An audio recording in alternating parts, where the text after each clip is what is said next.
If you've ever wondered, is today a bear trap? Go ahead and hit that like and subscribe button, folks. Welcome back to another episode of Benzinga's Pre-Market Playbook. Today is going to be the Tuesday, November 4th edition. It's election day for different parts of the company, but it's Palantir Day here for the market as they report earnings yesterday and end up selling off here today. We're going to break down the earnings. We're going to break down everything that's happening. Most importantly, what I want to gather from the group here is today a bear trap, or is there more downside to come? Let me hear from you. Maybe we'll do some poll questions about that and or food. You never know, because that's what we do around here. Benzinga's Pre-Market Playbook, the Tuesday edition for November 4th, 2025, begins right now.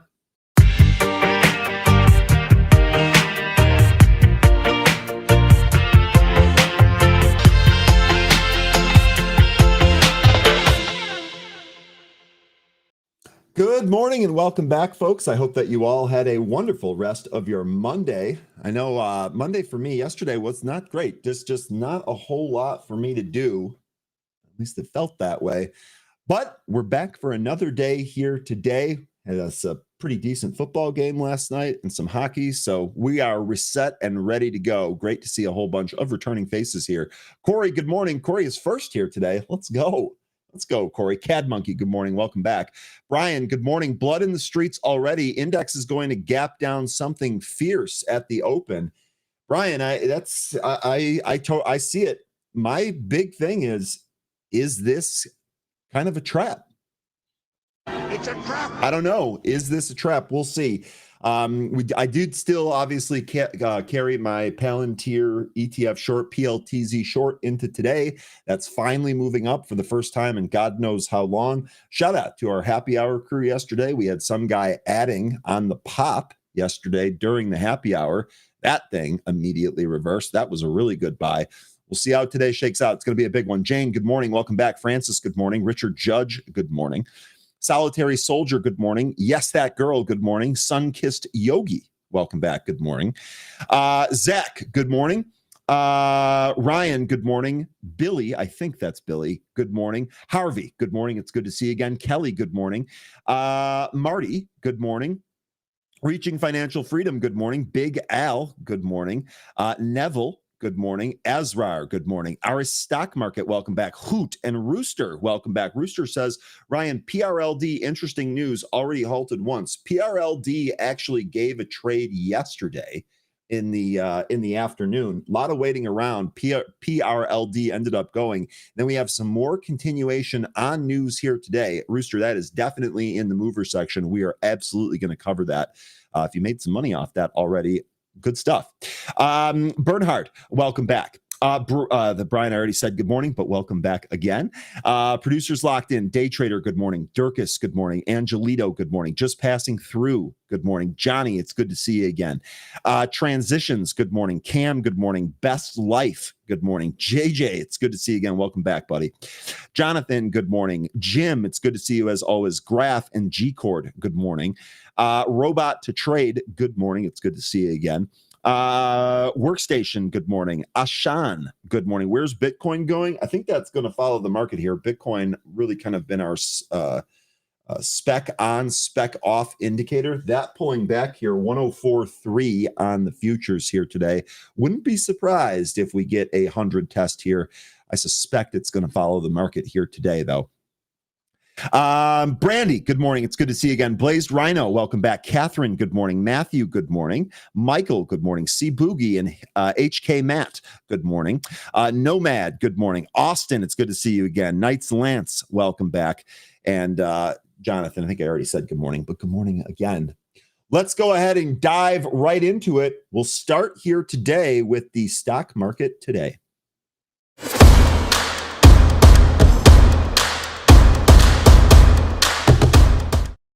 All right, as mentioned right at the top here, futures under significant pressure here today. S&P futures down 0.98%. This is actually up off the low. It was down more earlier this morning. Dow future down 0.6, down 0.6%, and the NASDAQ leading the way lower at minus 1.33%. It is worth noting that all of these indices are up off of the lows this morning. Doesn't mean we won't retest them, but still pointing to a weaker open across the board here. Let's go ahead and take a look at some cues from last session.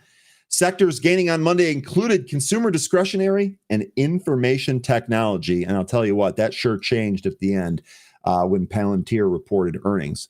The decline comes as chatter around the AI bubble gained more ground. Looks like my Halloween costume was a pretty good one, pretty good timing there. With Michael Burry, known for his big short bet against the 2008 housing market, buying put options worth over $1 billion are on NVDA and Palantir combined. Meanwhile, the U.S. government shutdown stretched into its 34th day, with experts warning that the economic consequences are becoming more severe as the standoff continues. The 10-year Treasury bond yielded 4.08%, and the 2-year bond was at 3.58%. We do have several stocks in focus here today. First one's going to be Advanced Micro Devices, or ticker AMD. That fell 2.22% in the pre-market on Tuesday, ahead of its earnings scheduled to be released after the closing bell. Analysts expect it to report earnings of $1.16 per share on revenue of $8.74 billion. You could say that this is probably the biggest earnings report of the day. We'll see how this ends up reporting. Next on this list is going to be Upwork. That's ticker UPWK. It jumped 18.3% after reporting better than expected third quarter financial results and issued fourth quarter guidance above estimates. Also, the company raised its full year 25 guidance above estimates. So Upwork with a good pop there on earnings. Denny's Corporation, ticker DENN, surged 49.15% after the company announced late on Monday it had entered into a definitive agreement to be acquired and taken private for approximately $620 million. So if you were in Denny's Corp, ticker DENN, today is your exit day. Palantir is next on the list. It tumbled 7.51% despite strong earnings as Burry's Scion Asset Management purchased $186.58 million worth of put options. See where Palantir goes today. That's going to be the big watch here today. So far in the pre-market, it looks like it's done an all right job holding 190. We'll see if that 190 ends up falling here today. And the last stock on our list here is going to be Uber. Ticker UBER dropped 2.47% after it reported revenue of $11.2 billion, which missed the $13.27 billion estimate. And its gross bookings grew 16% year over year to $41 billion, missing management outlooks between $48.25 billion and $49.25 billion.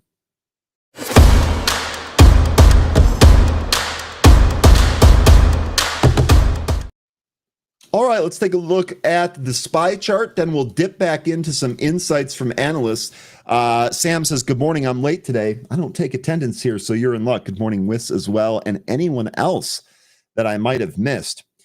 Here's where we are on the SPY. Now, we've been talking about a couple of key things here. We've added some recent drawings to the chart here, and it sure looks, everything really is kind of pointing to a move down here. We're currently sitting at 676.65 in the pre-market. You'll notice, that the 20-day moving average, which again has been our trend indicator pretty much all year here, that's sitting right at 673.02. And interestingly enough, the former breakout level, which was also a previous all-time high, is sitting at 672.99.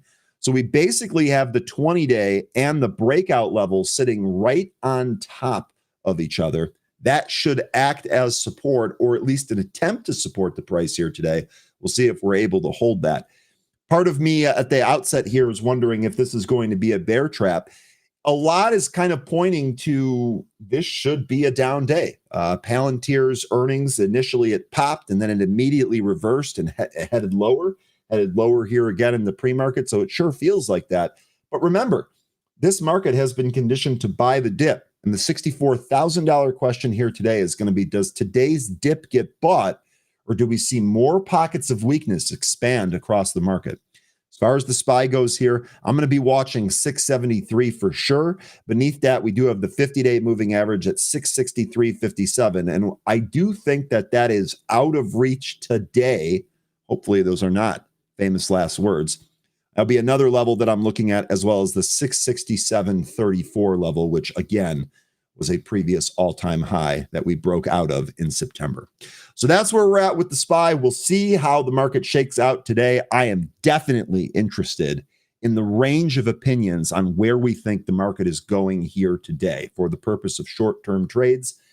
For us that are long bias traders, if the market weakness continues, it should be easy to find relative strength here today. That could be a saving grace. But if this market produces even more weakness, it might be time for us to kind of readjust. Poll is up here. Is this a bear trap? Yes, we will bounce back. No, we're probably going lower. And we gave you the out there for not sure as well. All right, let's take a look at some insights here from analysts. According to the LPL financial commentary, the outlook for the economy and stock market is mixed. As monetary policy is less predictable, trade risks are easing, and earnings are surprising to the upside. The Federal Reserve delivered an expected 25 basis point rate cut and ended its quantitative tightening program. However, Fed Chair Powell's subsequent warning that December rate cut is, quote, not a foregone conclusion, far from it, end quote, caught the markets off guard and reduced visibility. While a new U.S.-China trade truce provides a tailwind for corporate earnings and third quarter results have been strong, the stock market rally is showing, quote, structural cracks, end quote. Gains have been highly concentrated in a few mega cap stocks, and investors are beginning to demand a show me story for the massive return on AI investments. This narrow leadership has created a growing divergence between price and breadth, which introduces, the risk of a potential false breakout. Given these conflicting signals, LPL's allocation committee remains tactically neutral stance on equities, suggesting a selective and tactical approach may be warranted heading into year end. We got a question yesterday, I believe it was in the happy hour, asking if we think there's going to be a Santa Claus rally here today. It's only November 4th, but I suppose we should start thinking about that. Obviously, we're going to get more data and information prior to that, but it looks like there's already some indecision about that. So people are kind of waiting that out. All right, let's take a look at Palantir. You know what we'll do? Let's actually start with the Palantir chart here real quick, and we'll go back. I got a couple of stories here. A lot of the news actually revolves around Palantir. Here's where we're at. So we're currently at 191.5 in the pre-market. This is what it looks like.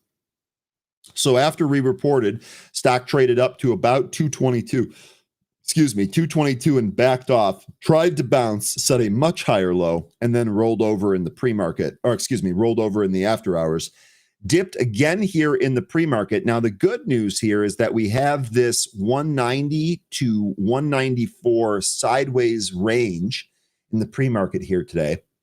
So we'll be looking to see if we get a breakout or breakdown from this range. A back test would give us even more confidence on a potential entry to a long or short trade on Palantir. This is definitely one of the things that I'm going to be watching here today. And if any of you folks are looking to trade Palantir in either direction, I want to hear not only what your trade idea is, but what you're monitoring to take entry on that. I think the group can really kind of help each other with that.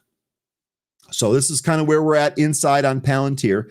Here's what the daily chart looks like. The big thing for me, or the big notable thing for me here, is that the 20-day moving average is at 185.62.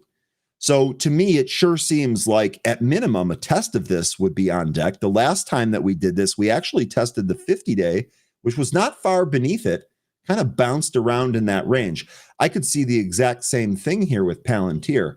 I don't know if that's necessarily going to be the end of it. The last couple of times we've come down here, the 50-day moving average has absolutely provided support over multiple sessions and held the stock price up. That 50-day moving average value at 176.45. Here's a look at the earnings report. They did report their third quarter financial results after the market closed yesterday. They reported revenue of $1.18 billion for the third quarter, which beat the analyst estimate of $1.09 billion. The AI software company reported third quarter adjusted earnings of 21 cents per share. That beat the analyst estimates of 17 cents per share, according to Benzinga Pro. Total revenue was up 63% year over year in the quarter, as U.S. revenue grew 77% year over year to $883 million. U.S. commercial revenue increased 121% year over year to $397 million, and U.S. government revenue jumped 52% year over year to $486 million. Palantir's customer count grew 45% year over year and 7% on a quarter over quarter basis. The company said it closed 204 deals worth over $1 million during the $1 million during the quarter, 91 deals worth at least $5 million, and 53 deals worth at least $10 million. So no trouble getting the big deals there for Palantir. It generated $508 million in cash from operations and $540 million in adjusted free cash flow in the quarter. Palantir ended the period with approximately $6.4 billion in cash equivalents, and short-term U.S. Treasury securities. Quote, 114%, our Rule of 40 score. The last time that we covered Palantir earnings, if memory serves, I think we had a Rule of 40 score in the low 90s. I think it was like 92, 93. I'd have to go back and check, but I remember it being an incredibly high score. It's even higher now, 114%. These results make undeniable the transformational impact of using AIP to compound AI leverage. That came from Alex Karp, co-founder and CEO of Palantir. Palantir expects fourth quarter revenue to be in the range of $1.327 billion to $1.331 billion versus the analyst estimate of $1.19 billion. Palantir also raised its full year guidance. The company now expects full year 2025 revenue of $4.396 billion to $4.4 billion. That's up from the prior guide of $4.14 to $4.15 billion. Analysts are forecasting full year revenue of $4.17 billion. Palantir raised its U.S. commercial revenue guidance, adjusted income from operations guidance, and adjusted free cash flow guidance for 2025. The company noted that it continues to expect positive GAAP operating income and net income in each quarter this year. Now, along with that Rule of 40 here, let's talk a little bit about that. Obviously, the results are strong, and the performance across many key metrics very, very good. During the third quarter earnings call on Monday, Karp described the company's performance as unprecedented, saying that it went far beyond what would normally be considered strong results, calling them, quote, arguably the best results that any software company has ever delivered, end quote. He also said in that conference call that Palantir gives the U.S. a, quote, unfair advantage over other nations. Just incredible stuff. Karp pointed to the company's Rule of 40 score, a key benchmark used for evaluating software as a service companies, which essentially involves adding the annual revenue growth to profit margins. A score of 40 and above is considered healthy for SaaS companies, while Palantir scored nearly triple this figure at an unprecedented 114, with its revenues surging 63% year over year and its profit margins at 51%. Just eye-popping numbers here. A normal enterprise company should not have a Rule of 40 above 100, he said, underscoring the rarity of that level of simultaneous growth and profitability. Karp took a swipe at analysts skeptical of Palantir's valuation and long-term prospects. This is something we've been kicking around for some time here. Quote, they're wrong at every single round, but of course they're persuasive and they're not investing their own money, end quote. The company released its third quarter results on Monday, reporting $1.18 billion in revenue, which was up 63% year over year and beat the street at $109 billion. It reported profit of 21 cents per share, which beat the analyst estimate of 17 cents per share. Palantir shares were up 3.35% on Monday, closing at $207 before dropping 5.21% in overnight trade following the earnings announcement. This is interesting because the first move was up, followed by a pretty nasty reversal. And I believe that the options, let me see if I can find this here real quick. Options implied an 8.7% move on Palantir. Looks like we're getting close to that here on the downside. We'll see where it ends up shaking out. Now, the other piece of news that's going on with all of this stuff, Michael Burry is super bearish on Palantir with 5 million in puts. A new regulatory filing shows that billionaire investor Michael Burry's hedge fund Scion Asset Management purchased 5 million put options on Palantir and 1 million put options on NVIDIA, among other changes to its portfolio. Burry's massive bearish position in Palantir has a market value of $912.1 million, and the NVIDIA puts are worth $186.58 million. That's according to Whale Wisdom. Burry also returned to X with a post referencing the AI bubble in Star Wars. So you know you're going to get bonus points from me referencing Star Wars, but he comes out swinging, talking about bubbles and all of that. Quote, "These aren't the charts you're looking for. You can go about your business." He actually has another tweet in that thread. For anyone that wants to go through this and follow it, here you go. That stuff is in the article. His tweet threads are in there as well. There's another Star Wars reference in there with a little GIF, so that's cool. The charts he posted compare cloud segment growth for Alphabet, Amazon, and Microsoft in 2018 through 2022 with the present period. Another chart shows the web of AI deals between NVIDIA, OpenAI, and Oracle. This is something that we've covered ad nauseum here. And other big tech companies. And a third chart that shows AI CapEx matching the tech spending of the 1999-2000 tech bubble. Scion's updated 13F also shows that the firm added 50,000 shares of Lululemon. Hey, that was a trade that we were talking about here. We're pretty good if we're following Michael Burry here without him telling us. They opened a 125,000 share position in Molina Healthcare. So that's ticker MOH. We've been talking a lot about the healthcare stocks. You know, you guys are trading UNH, Humana. Pete, I think, is trading CNC still, although I can't remember if he closed that position.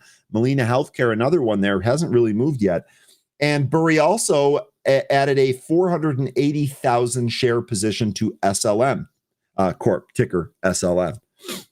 He also purchased 2.5 million calls on Halliburton and 6 million calls on Pfizer. Burry's firm disclosed its positions in Estee Lauder, Regeneron, Mercado Libre, and United Health Group.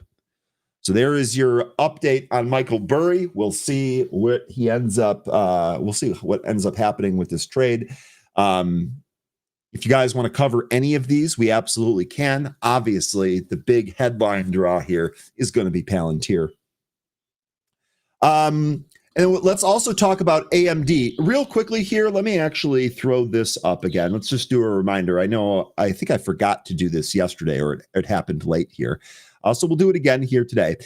Big reports here today. AMD, obviously. Also Axon, the body camera company. Coupang, Pinterest, and Amgen are also reporting today. I suppose Affleck, if you're interested in that, and Rivian also reports after hours here today.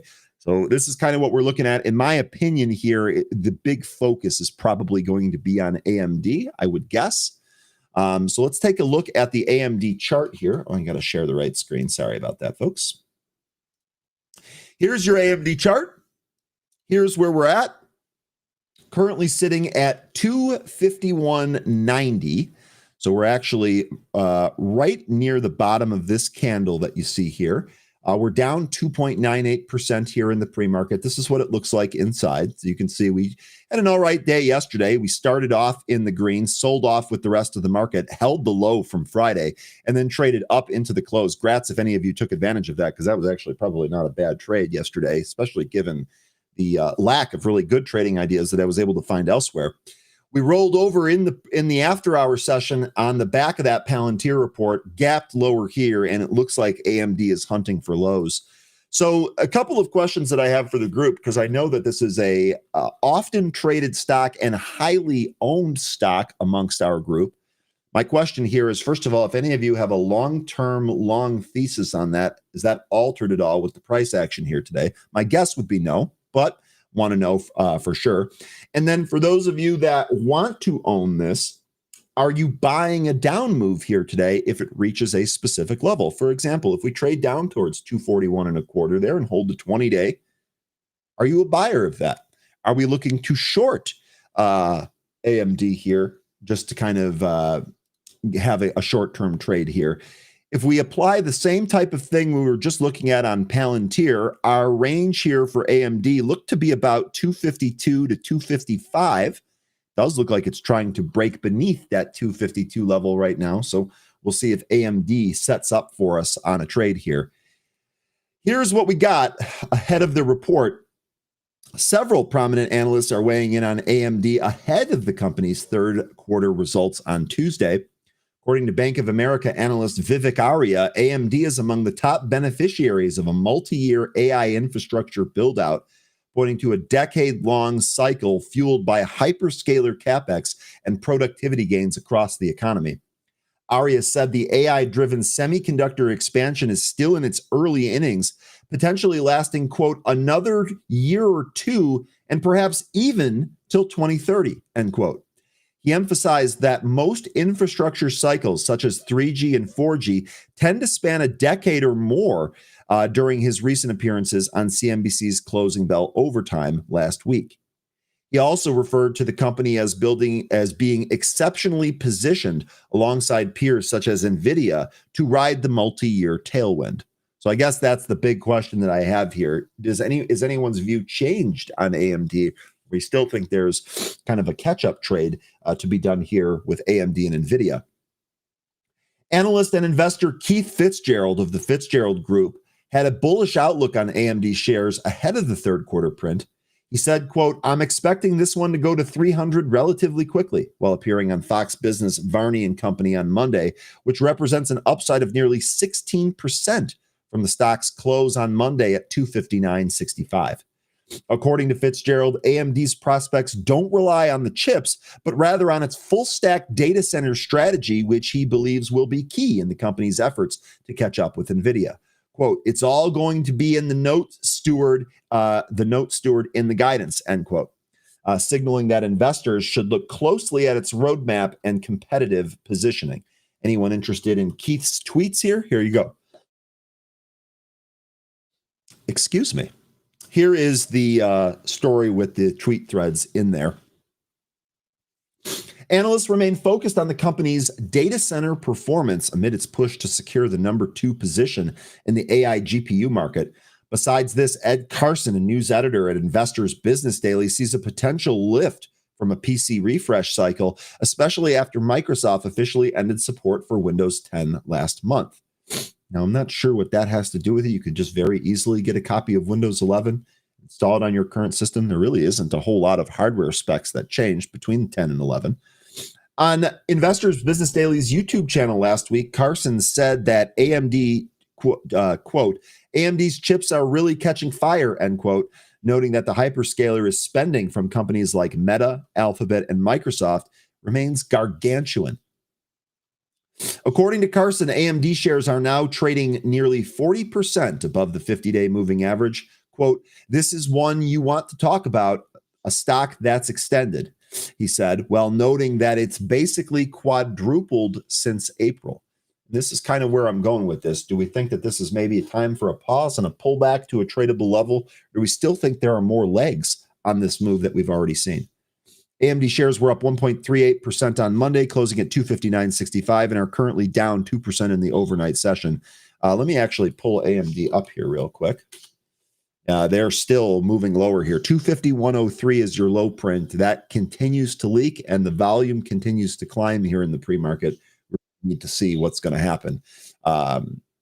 We really need to see what's going to happen when the regular session opens.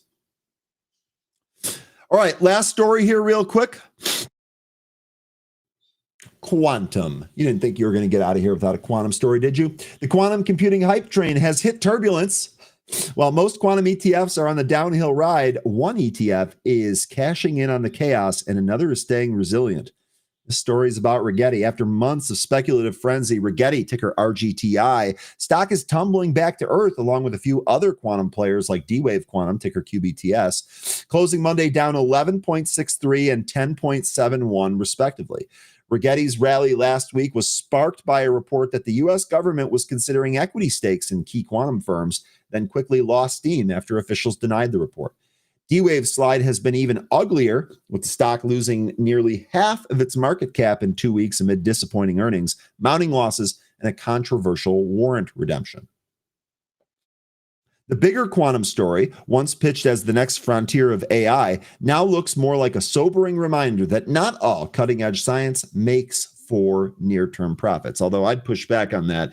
Rigetti is a stock that we were talking about $2, $3, $4. Thing went to like 50 plus. There was plenty of wealth in there if you were trading it. So I understand it's tumbling back now, but when stocks make meteoric moves to the upside, it is best to lock in some gains there.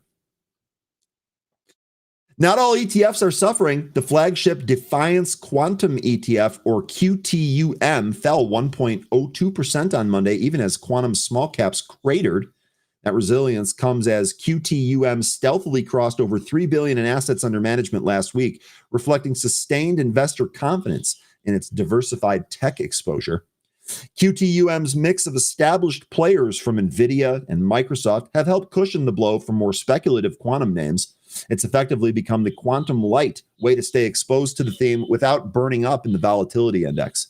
Meanwhile, show favorite, the Defiance Daily Target 2x Short RGTI ETF, or RGTZ, which offers twice the inverse of Rigetti's daily returns, leaped more than 23% on Monday in another sharp reminder that quantum's downturn is spawning a new set of tactical opportunities. Again, register rings for anyone in the group here that traded RGTZ. There were multiple opportunities here. You were able to make money if you sold early like I did. If you sold late, you probably still made money. There were multiple chances as Rigetti traded up to the 20-day. Our show highlighted that several times, gave you multiple chances to enter RGTZ. And I'll be completely honest, I don't think this stuff is done. These inverse ETFs are great to trade.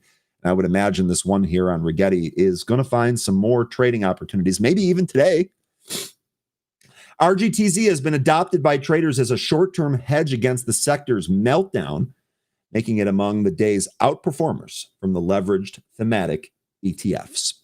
So, all right, should be an interesting day ahead. What we're going to do right now is check in with our T3 guest. Let's go ahead and bring on Sami Abusaad.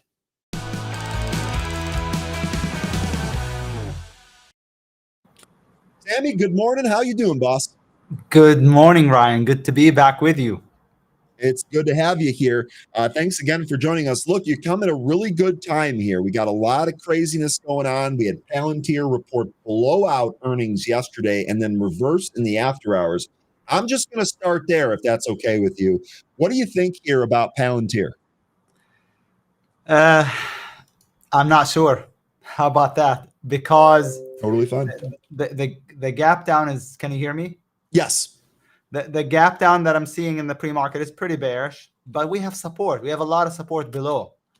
So, is this going to be the top? It's going to depend on the market. A lot of these things, it's just going to depend on what the market ends up doing. And the market could be topping out here, but it's not a for sure thing either. So I think so what I think about Palantir really will depend on what the market does. Okay, now I know that normally you look for charts that are bottoming on the monthly, but when we get an opportunity like Palantir, do you adjust your strategy at all? Do you look for entries, or do you maybe even look for like an ETF that might look like it's bottoming out? Yeah, I mean, I do play uptrends and downtrends, but my favorite pattern is when the stock is bottoming out. So like Zoom video right now, or Roku, or some of these, or Twilio. So the ones that are bottoming out on the monthly charts, that's my favorite pattern. But I do play the uptrends and the downtrends. Okay, so you see, let's go with Zoom and Roku. Do you have this Roku chart? This surely looks like this is kind of coming up off the bottom. Do you have any targets here or anything that you're looking for on Roku? 230, I believe, is the target. I have a live call on it, but I don't think it's going to trigger because the market is gapping down. But my target on it is about 230 or so. Okay. Do you have a time frame for that? Because that's more than a double. That would be a monster trade. Right. That would be just a long-term hold. I don't have a time frame. But again, if the market is topping out, Roku will not work. I mean, that's the thing. This is what Warren Buffett tried to tell us all, is that, or what Jesse Livermore also said, it's not so much picking the individual stocks, it's more so sizing up the market, knowing what market we're in, and staying long if the market is bullish. Remember Turkey in the Jesse Livermore's book? That's what he was talking about. It's more about being on the right side of the market than picking the individual stocks. Okay, that's perfect. One of the things that I was asking the group right when I got on here is, it sure looks like we've got some weakness here today, right? It sure looks like it's going to be a down day here based on the pre-market, based on what Palantir is doing. Do you think there's any chance that this is maybe a bear trap? Would you be looking for stocks that bottom out today, or are you more of like, I'm just going to kind of follow whatever the day's trend is here? So yeah, I think I'm more of, I'll follow the trend, whatever the trend is. But if you look at the weekly chart of the NASDAQ, if you look at the monthly chart of the IWM, the weekly chart of the SPY also, we have a reversal bar on the weekly. So I do think this sell-off is going to be at the very, very least, it's going to last a few days at the very, very least. Okay. So I don't think, I wouldn't be looking for stocks that bottom out today necessarily. But is this the top that everybody's been expecting, looking for?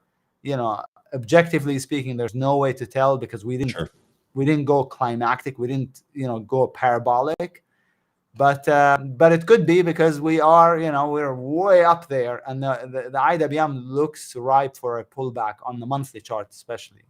Okay, and obviously with the backdrop there, we just heard from Powell not committing to more rate cuts in December, which would certainly be good for small caps. That looks like, at least for right now, that's kind of on hold, or at minimum, there's a little bit of back and forth on that. So pretty good stuff there with the IWM. So Sami, let me ask you then, what are you looking for here today? What do you got on your radar here this morning? Yeah, so Ryan, this is the best time of the year. Let's go. It's true. There are 4 6-week periods every year that's when I'm most dedicated, and that's during earnings seasons. So that's basically mid-October through the end of November, mid-January through the end of February, mid-April through the end of May, and mid-July through the end of August. That's when we have companies reporting earnings. And so my favorite strategy is to actually look at the chart and figure out whether it's looking bullish or bearish. And I have my own criteria. In fact, I have a course on the whole thing, a class that I teach, and I figure out what companies to get in before earnings. Basically, that's what I do every day. During earnings season, I scan the earnings list, I download it, go through it, sort it by sector, industry, volume. I have my own criteria, my own process, basically, and I sort it. So every day I play earnings. So I haven't upped my size yet, but I'm just reading the number right here. I'm up $5,500. I haven't even upped my size yet because I like to play the small caps and not the large cap stocks. And the small cap stocks are just starting to report. So so that's what I like to do during earnings season the most. And then when they gap down, I day trade them. A few days later, if they set up, then I can swing trade them off the daily chart. So this is my favorite time of the year, honestly, because it's earnings season. Okay, earnings season is the favorite time of the year for a lot of folks. Trade with Sami live next week for free in his virtual trading floor. That's November 10th through the 14th. QR code is on the screen, and the producer has already thrown the link in the chat. Sami, I'm sitting on the edge of my seat here. Can you give us any stock that you're looking at here ahead of earnings? So give me, I haven't scanned, so I scan during the day, the earnings list, the earnings calendar. Give me any symbol you want, and I'll tell you what I think. If you know the reporting, but I just don't know what's reporting today. I got you covered on that. Let's absolutely start with AMD, which I believe is going to be the biggest report of the day. And we can take a look at a couple of other smaller, more ancillary ones. Yeah, if you have some more, that would be good. So AMD is incredibly bullish, but it has a reversal on the weekly chart, so I will not be touching it. I can't short it. It's way too bullish. I want something that's bearish to short, but I wouldn't be playing it long either on the AMD. Is there any more that, I mean, I can scan the earnings calendar and see what's reporting, but I just don't know. We have the earnings calendar here. So let me just ask you then. So this morning we had Pfizer, Shopify, Uber, Spotify. Do those count, or are you talking more about companies that have not yet reported? If that's the case, we just talked about AMD. We also have Amgen, Axon, Coupang, Pinterest, and Rivian. All of those pretty popular here. Yeah. So I can tell you what I played, but so let's see. So Amgen reporting. So yes, Amgen looks decent long. Amgen I like higher. Looks okay. Okay. Rivian, let's take a look. Rivian looks bearish to me. Looks lower. It's not perfect because I like to play short when it's right off the declining 20 on the daily chart. So and the 20 is flat on the Rivian. Got it. But yeah, and what are some of the other ones? Coupang was another one. CPNG, I believe. CPNG. Yeah, Coupang. CPNG looks okay higher, I think. It's failing on the, we'll see how it closes today, but I mean, we'll see how it looks into the close, because that's when I pick the plays and I send out the newsletter, which, by the way, if you join me next week, you're going to get the newsletter for free and you'll get to see my picks. You'll get my picks live. You'll know exactly what I'm buying or selling ahead of earnings. So okay. that's first of all, folks, if you're interested in that, scan the QR code right now. You'll be able to get that. How about Pinterest? Pins, PINS. Yeah. Let's take a look at it. PINS. No play for me. Bullish on the daily, not so good on the weekly and the monthly. So no play. So I'm really picky. I scan however many on the list, 200, whatever, and I pick a handful. So so that's the thing. That's why I'm saying no to all the ones that you're mentioning, because that's just a few. But yeah, I don't see. Let's see. What else did you trade any for last night? Yeah, so I took a bunch last night. That's what I'm saying. I woke up and I'm up now $5,700. Okay. It's moving. So I can show you what I did. I'm in the Dave long. So Dave, DAVE. Yep.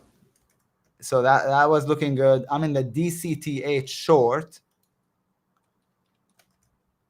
So I'm in the JELD short. That's down 35%. That's an official call in the newsletter. So if you had access, I actually made the call. That's down 35%. Now, not every one of them is a winner. I just want to be honest. But the overall right now, 5709. So let's see. I mean, SHC long. It's a small cap. It's a small name. SHC. Yeah, I typed SCH. Yeah, okay. So this actually looks like this is going to break out here.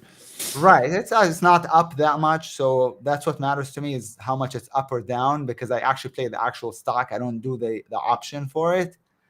But that's what I have this morning. I have like GT. That's not gapping in my, I went short GT. Goodyear tire. That's not going in my favor. I have Ball, BALL short. That's not going in my favor necessarily. So I have ADT long. That's not going in my favor. So not every play that I take is gonna work, but I make really good money doing earnings during earnings season. And then the beautiful thing is you can also day trade the stocks the next morning, like this morning. So I'm gonna be preparing the gaps list. Okay. Getting ready for trading them, day trading them. How do you play those gaps? So basically, what I look for is shock value. So if a stock was looking really bullish into earnings and then ends up gapping down, then I'm going to look to play it short. If it was looking bearish and then it gapped up, then that traps the shorts and they're going to look to cover. Their covering should push the stock higher. I'm going to look to play it long. So that's what I look for: shock value or surprise. When people wake up thinking the stock is going to be going in their favor, and they wake up and they're like, wow, it looked so bullish yesterday. What happened? Does Palantir fit this bill? So Palantir is not too bad as a short. The problem is, I look for, so it doesn't have a lot of room to support. and where's support? Around 185. Yep. So that's my only issue with Palantir. It's not doesn't have a ton of room to support.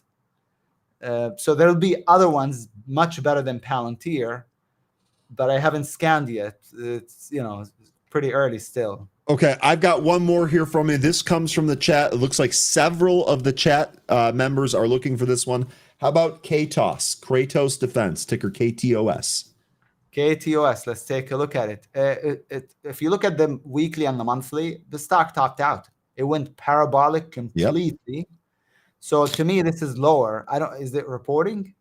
Yes, this reports today after hours. Right. So to me, this should be lower. I don't play this pattern so I have specific earnings patterns. This is not one of them, but I would never play it long because in my opinion, look at the monthly. That's totally parabolic. Yeah, you were saying before I got on that if a stock rips higher in your favor, you got to take some. That's right. Parabolic. That's right. This is like the criminal, CRML. Criminal. I know, I call it criminal, but I love CRML. I love pet names for stocks. I might adopt that one. UAMY, UAMY, it's the same. It went parabolic, played it short.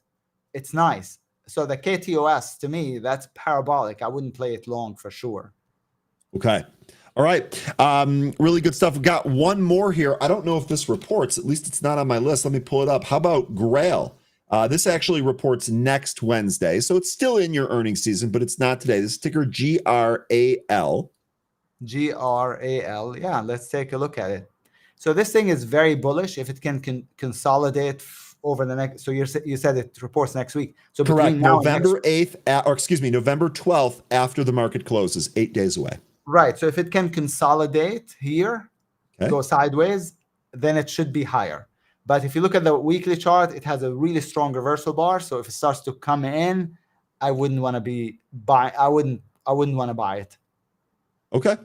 All right. So I know this sounds a little bit complicated because there's a whole process for it, but it's really simple. I'm looking for stocks that are bullish but are showing short-term weakness because the idea behind it is I want to find the Michael Jordan stocks, but are not recognized by investors and traders. So I want long-term strength, short-term weakness to play long. So I actually look for stocks that are pulling back a little bit, but are overall really, really strong on the larger picture to play long, or vice versa for playing short. Okay, that makes sense. For a sec there, I thought you were going to say that you're looking for the Michael Jordan stocks and you don't really care about the LeBron James stocks. And that was about to make me an extremely happy man to hear that from you. I'm with you there. Okay, really good stuff, folks. Trade with Sami live next week for free. Maybe you want to learn more about how he views these earnings plays as we're in the midst of this earnings season in his virtual trading floor, November 10th through the 14th. QR code is on the screen. Sami, do you have anything else for the group here? I mean, I could ask you about China. I know you've kind of looked at Chinese stocks before. Seems like we have maybe a trade deal here kind of getting done. Do you have any thought here on these at all? Yeah, I don't like how China is, even after the deal started to break down. So we have in the newsletter, we have Twilio long, we have XPEV long, we have, I'm sorry, not Twilio, Baba. Twilio, I have Twilio, but it's not a China stock. We have Baba from $121, $121.50. We have XPEV, that's a China name, also from $20. So they're deep in the money and they look good still, but I'm not loving how China's kind of breaking down even after that so-called deal or whatever they're working out. So I'm not loving how I'm not loving the reaction that we're getting so far. So I don't love China, but we do have two live positions, which are the Baba and the XPEV. And Baba we took half, XPEV we also took half. But I'm hoping to be able to stick with them. I have a trail on Baba at 156.89, and XPEV at 1969. So I'm hoping to stick with to be able to hold these through the pullback if we get one. But those are the two names that I'm currently in. Okay. All right. Really good stuff there. Sami Abusaad from T3. I love this. I can't wait to check in with you next time, see how this all went.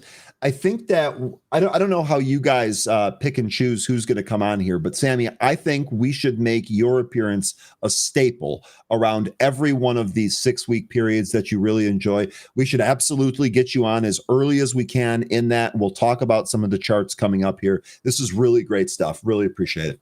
Ryan, thank you so much. I love being on your show. You're so positive. Love the energy. Thank you so much. You're welcome. Sami Abusaad from T3. Folks, be sure to scan that. Really good stuff from him here today. Zach saying, interesting strategy on the weekly. Noted. Thanks, Sami. You got it. Really, really good stuff there. And again, I will do my best to make sure that we get him back for earnings season. Really good run through on a lot of stocks there. And also, thank you guys for suggesting Katos. That actually was not on the graphic that I was looking at. Out of sight, out of mind. Really good chart to review there. Good stuff from the group, as always. Sami's departure leaves room for 13. Let's bring him on and see how he's doing. 13, good morning. Happy Tuesday. How you doing, boss? Doing pretty good. Had a wonderful, fun night watching football last night. We were texting back and forth. It was a laugh. I had a great time. I'll tell you what, 13. I also had a great time. I could get used to these Monday night games where there's really nothing riding on it for me. I pretty much had every one of my fantasy matchups wrapped up, win or loss. I don't really care about the two teams. It was just very easy for me to enjoy it. I gotta say though, man, I couldn't make the end of the game. The time change got me thrown off. I wake up at 4:30 every day anyway. So the game is over with. Quite well. I know. As soon as he fumbled, I was like, you know what? I'll see you later. I'm out there. My Hawks also took an L yesterday. Yeah, Steven Smith leaving was just perfect. I was like, oh, that's the end of the game right there.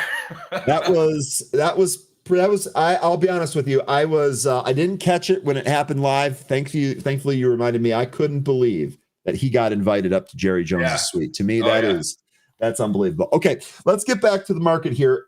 First of all, we can absolutely do the movers. We can go through that here right away. But do you have any thoughts on any of the earnings reports? It looks like we're going to gap down pretty significantly here today. Palantir reversed as you were on the call. We watched it live. Do you have any thoughts here on the market that you want to kind of get out before we take a look at the movers? The concern I have with what's going on this week is what's going to end up happening out of that Supreme Court hearing regarding Trump's tariffs. On the tariffs, got it. I think that's going to be one of the things that the market's kind of focused on right now, and they might end up hearing some things that are going to spook them out of positions. That's what I'm anticipating. I don't know if it'll happen, but I think that the market is really hyper focused on what's going on this week with the SCOTUS, and we've also got the situation with the government shutdown still not done yet. That's now affecting health insurance for a lot of Americans, and it's making it more of a hardship for them. So I think that this pain that everybody's going to be going through, it's going to come to a head at some point, and I think that's causing market concerns. I think the big thing, the big takeaway is going to be what happens out of the Supreme Court. But I was pointing out the ACA subsidies, expiring if they didn't reopen the government and get that bill funded. Yeah.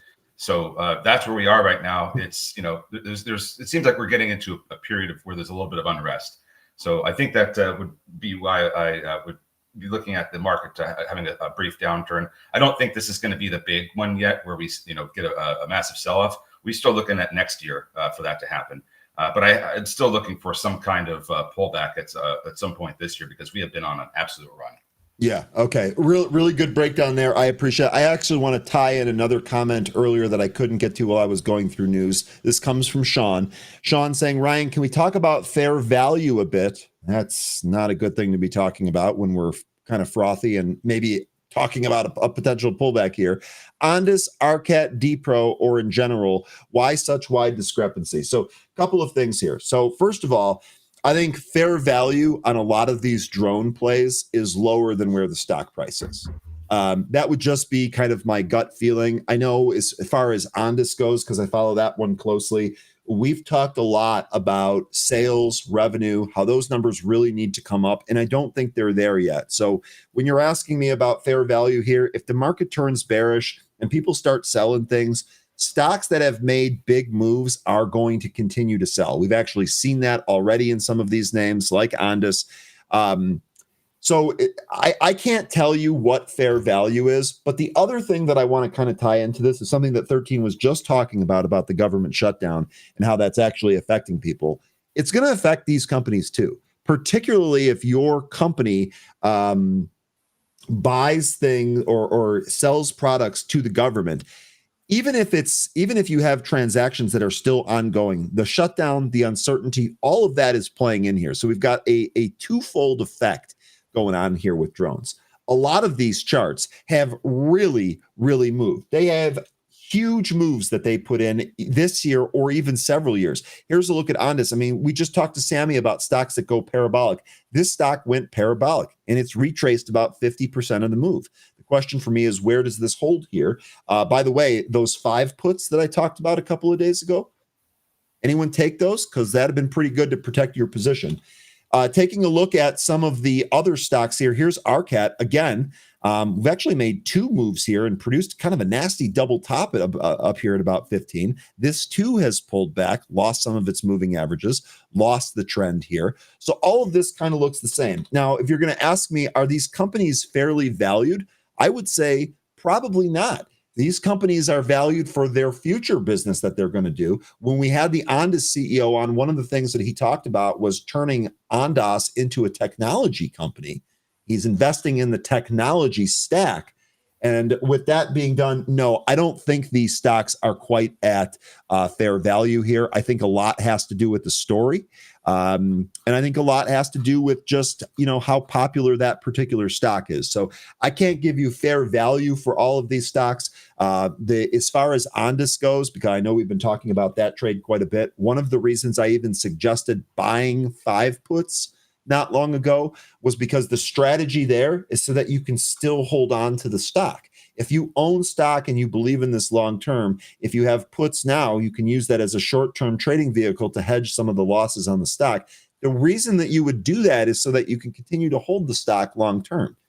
Otherwise, if you don't care about it long term, just sell it and book the gains, ring the register, and move on. So I don't know if that directly answers your question. Let me know if you find that helpful at all. If you have any follow-up questions, perhaps we can take a look at that when we have so a little bit more time here today. 13, enough of me flapping my gums and wasting time here. Let's go ahead and take a look at the movers chart and run through these. I don't know how many you prepared for, but you're gonna find that this is gonna be a weird day. First 2 I looked at. Here we go. First 2 I looked at is it's a merger and an acquisition. So EVOC is the merger, and Denny's is the acquisition. Yeah, so Denny's going private here. EVOC merging. Both of these, no trades here. They're the top 2 stocks at the list. As mentioned at the opening of the show here, DENN, Denny's was one of the stocks in focus. This is your exit day. This is your exit day. So those things going private or merging. Congratulations if you had the stock from lower. Okay. Yeah. And then at the time that I was looking at these, ARTL had gone on a run, and so I started looking at that one, and then now it's pretty much back to where it started. Let's start with that. I don't have a specific order here, so let's just go whatever you want. Here's your ARTL. Oh gosh, this. Yeah. This was a nothing burger. Do you know what they did? Do you know what they did that caused this move? Go ahead. Go ahead and look. Okay, let's take a look. We'll do it together. You obviously do. Artello Biosciences announces a publication of a peer-reviewed article, The Emerging Role of Fatty Acid Burning Protein 3 in Cancers. They announced a publication of a peer-reviewed article. That's it. That's it. Now, to its credit, this article discusses some of the things that they're working on, but they're no further than phase 1 or 2 with just a couple of their drugs they have in the pipeline. Most of the stuff is still in phase 1. This is such a nothing burger. That's why it's back down as lower. So sorry to get this on your screen, everybody, but I was covering it, looking at it. If I saw some people trading it. You're probably wondering what's going on with it. That's what it is. They published an article about the fatty acid protein. I mean, is it a banger article? Is it a good article? At least. I don't know about it being a page turner, but it's the thing is that I think it's only meant to just kind of lift awareness of what they're working on, because Okay. this is, and that's it. And they're also working with other companies and universities. So for the FABP5 inhibitor, which is regarding that, they're working with Stony Brook University. They've also got work on, we've traded this before because they've also done work on cannabinoid receptors and CBD. They're working with AstraZeneca on that. So they've got a couple of things going on, but this is all the news that they had today. It was just about a publication. That's it. Okay. This is what we call in the business of fluff PR. Yes. Yep, There you like go. a cloud. Sorry. All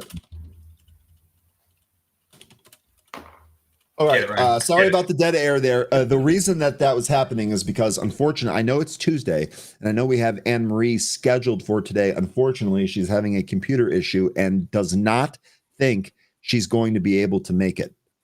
So I don't think we're going to have Anne Marie here today. 13, I would ask if we could be flexible here on the time. I think we do have Paul Meeks. Let me work on that. I know we have an all access here today as well. So let me work on the schedule here, but just I'm kind of just getting this news right now. I do not think Anne Marie is going to be available. Send positive vibes to Anne Marie. Hit the like for her computer. Let's get it going. Okay. Love that. Love that. All right. Let's keep moving here. That was ARTL. So we got that one out of the way here. Next is going to be NFE. This is New Fortress Energy. And I'm not even going to go into it until I draw this trend line here. You might have drawn it a little bit differently. I don't know. Through the second peak at the open of pre-market, because we're kind of breaking out of the trend line now. If we do okay. So you drew it like this? Yes, I did. Okay, I'm going to put both on here because I think we're going to get a back test. We might even be able to get a back test of that level. I'm going to do this. We'll see where we end up staying here. But NFE, these shares are trading higher on no news. Let me check just to make sure that's the case. Yep, I got no fresh news here, NFE. So it did move higher in the after hours, and it's moving higher again here in the pre-market. They're scheduled to report earnings next Monday after the market closes, so 6 days away. Stock is up almost 45% here. It's got 29.87% of the float shorted with 4.73 days to cover, so definitely a squeeze effect here possible. On average, the stock trades 16.26 million shares. Today, it's traded 22.62 million. Float on this 203.8 million, so way thicker. What do you think here, ticker NFE, with its high short interest and its move on no news? Yeah, I'm wondering because I saw that there was some other companies like this in the same sector that were moving today. It didn't seem like they had news either, so I was wondering if maybe there was something regarding oil and gas that was causing it to move. The float on this one is pretty heavy, so I don't know how much great movement we're going to get. It might be a little sluggish, but that short interest is certainly going to help with upside. Unfortunately, I think the first thing that needs to happen before we even try to go higher from here is we're going to have to do some back testing. I think if we come back down to VWAP, which is going to be around 155, 150, I think that's going to provide some support there that we're going to need before we're going to launch and try to take out $2. So that would be the price action I'd be wanting to see with NFE. Now, don't have any news, so I don't know how great this is going to be. But just based on the price action, we are getting some resistance around 180, and the support is, we've got some support right now, but it doesn't look like it's going to hold up. It looks like we're going to come back in some more, and if we do, I want to see that not go any further really than 150. I want to see it hold up around the VWAP. And then we'll see if it can turn around. Okay, really good stuff there. Thank you, 13. Let me clean up a couple of these comments here before they get lost in the sauce. Izzy here, first comment. 13 and Ryan, what's the game plan for today? Watch and buy dips or a no-touch day today? So, Izzy, this is a really good question, honestly. The way I phrased this when I opened here today is, the way I'm looking at it is this a bear trap here today? Or is this actually going to be a bearish day? Because the buy the dippers have been conditioned to buy the dip. Lo and behold, we get the dip. Palantir rolled over on really good earnings. Ended up rolling over here. So the $64,000 question here today is really, is this going to be a bearish day, or do we maybe sell off early and bounce as buy the dippers come in? I don't know what the answer is to that, but I'm not planning to go no touch until I have a better idea. Reality here is that if we get a sell-off and a bounce here today, there could be a number of really good trades here today. If it looks like it's just going to keep rolling over here, I'll probably just manage the Palantir short and the Ondas puts that I have on. We'll see how that ends up shaking out here. I don't want to make an early call that it's a no-touch day yet. I absolutely want to see the opening print, but I think that you're on the right track. 13, do you have a thought on this? He asked us both. So one of the things I was pointing out with the SPY yesterday, remember I had that intraday trend line that I had you draw about how we were, and I did draw that. You know what? Thank you for mentioning that, because I actually wanted to mention that in my opening SPY chart review, and I didn't. So here you go. Here's what we got. Here is that trend line that you had me draw. I know they're both blue. I'm sorry about that. It basically originates on Thursday and goes through today. Yeah, and it's weird because since Thursday, the price action has been very similar. We run up over this previous all-time high of 658.54, and that's in the pre-market. We hit that, we hit a high, and then we just turn around and start selling off as we approach the open. And the selling continues until we get down to about 680, and then it reverses. It's done that 3 days in a row. Today, we have lost the 678.47 support from a previous all-time high that was back on a couple of Fridays ago. Now it looks like we're going to be testing the bottom that it went down to earlier this morning pretty soon. If this doesn't hold up here down at it's like 674. If that doesn't hold up, then we're going to come through this and maybe even make some lower prints. I think that there's going to be some support between 670 and 673. That's where it looks like we could find support based on the fact that there's a demand zone there from last month. So that's what I would be looking for if we continue to the downside and lose 674. Okay. Izzy, let me know if that answers your question. Good question there. Let me keep cleaning some of these up. We've got plenty of time, so we'll be able to hit all of the movers here, no doubt. RP Trade says positive vibes and like sent. That's nice. What we needed here. Do not slow down on the positive vibes. Crimp Biscuit mentioning SCNX dollar breakout. I wasn't going to cover this till we get to the movers. I'll cover it briefly here. If you want to talk about, if you want to talk more about some of this, we can. But the reason that I want to bring this up, yeah, our team did it again. Our team did it again here, folks. 7:50 a.m. You had an exclusive news here on SCNX. This actually beat the press release by 15 minutes. If we go back to the chart and we examine how this all worked out here, it's absolutely incredible. Absolutely incredible. Here's where we got the news from Benzinga. It popped the stock. It sold back off because it normally does. Actually, let's see where the VWAP is. Oh, it broke beneath the VWAP, and then as soon as the PR came out, now this thing's ripping. We're above the high from the initial impulse move. Looks like we just took out $1. This is it's literally continuing as I keep talking here. We can come back to SCNX, go through the news and the whole thing. I just wanted to shout out the team here at Benzinga that's not on the screen. You guys have a lot of nice things to say about us all the time, and we really appreciate that. But it's important to note that there is a very, very hardworking team behind the camera designed to bring all the stuff to you here. And we got another one. We got another one here today. Amanda says, morning, guys. I'm sitting in the Orlando airport, excited to go home and see my orange. I think she means cat. She's got a pretty orange cat there. Amanda, I have a follow-up question for you. What are the airports like? Is it a disaster? Are you there because you were supposed to get out yesterday and you couldn't because of all of the nonsense going on? What on earth are the airports like? Fat Cam is wondering the same thing. I'm headed to Orlando this weekend. How are the TSA lines? And I would also emphasize what Cam said here: safe travels in getting home. So far, NFE that we looked at, we were looking for a reversal around VWAP. That's so far working. We went down to the area I was looking for. It looks like 155, maybe just slightly beneath, but it's so far holding up. We want to see this maybe consolidate, go sideways a little bit. We want to see it turn around at this area here. Okay.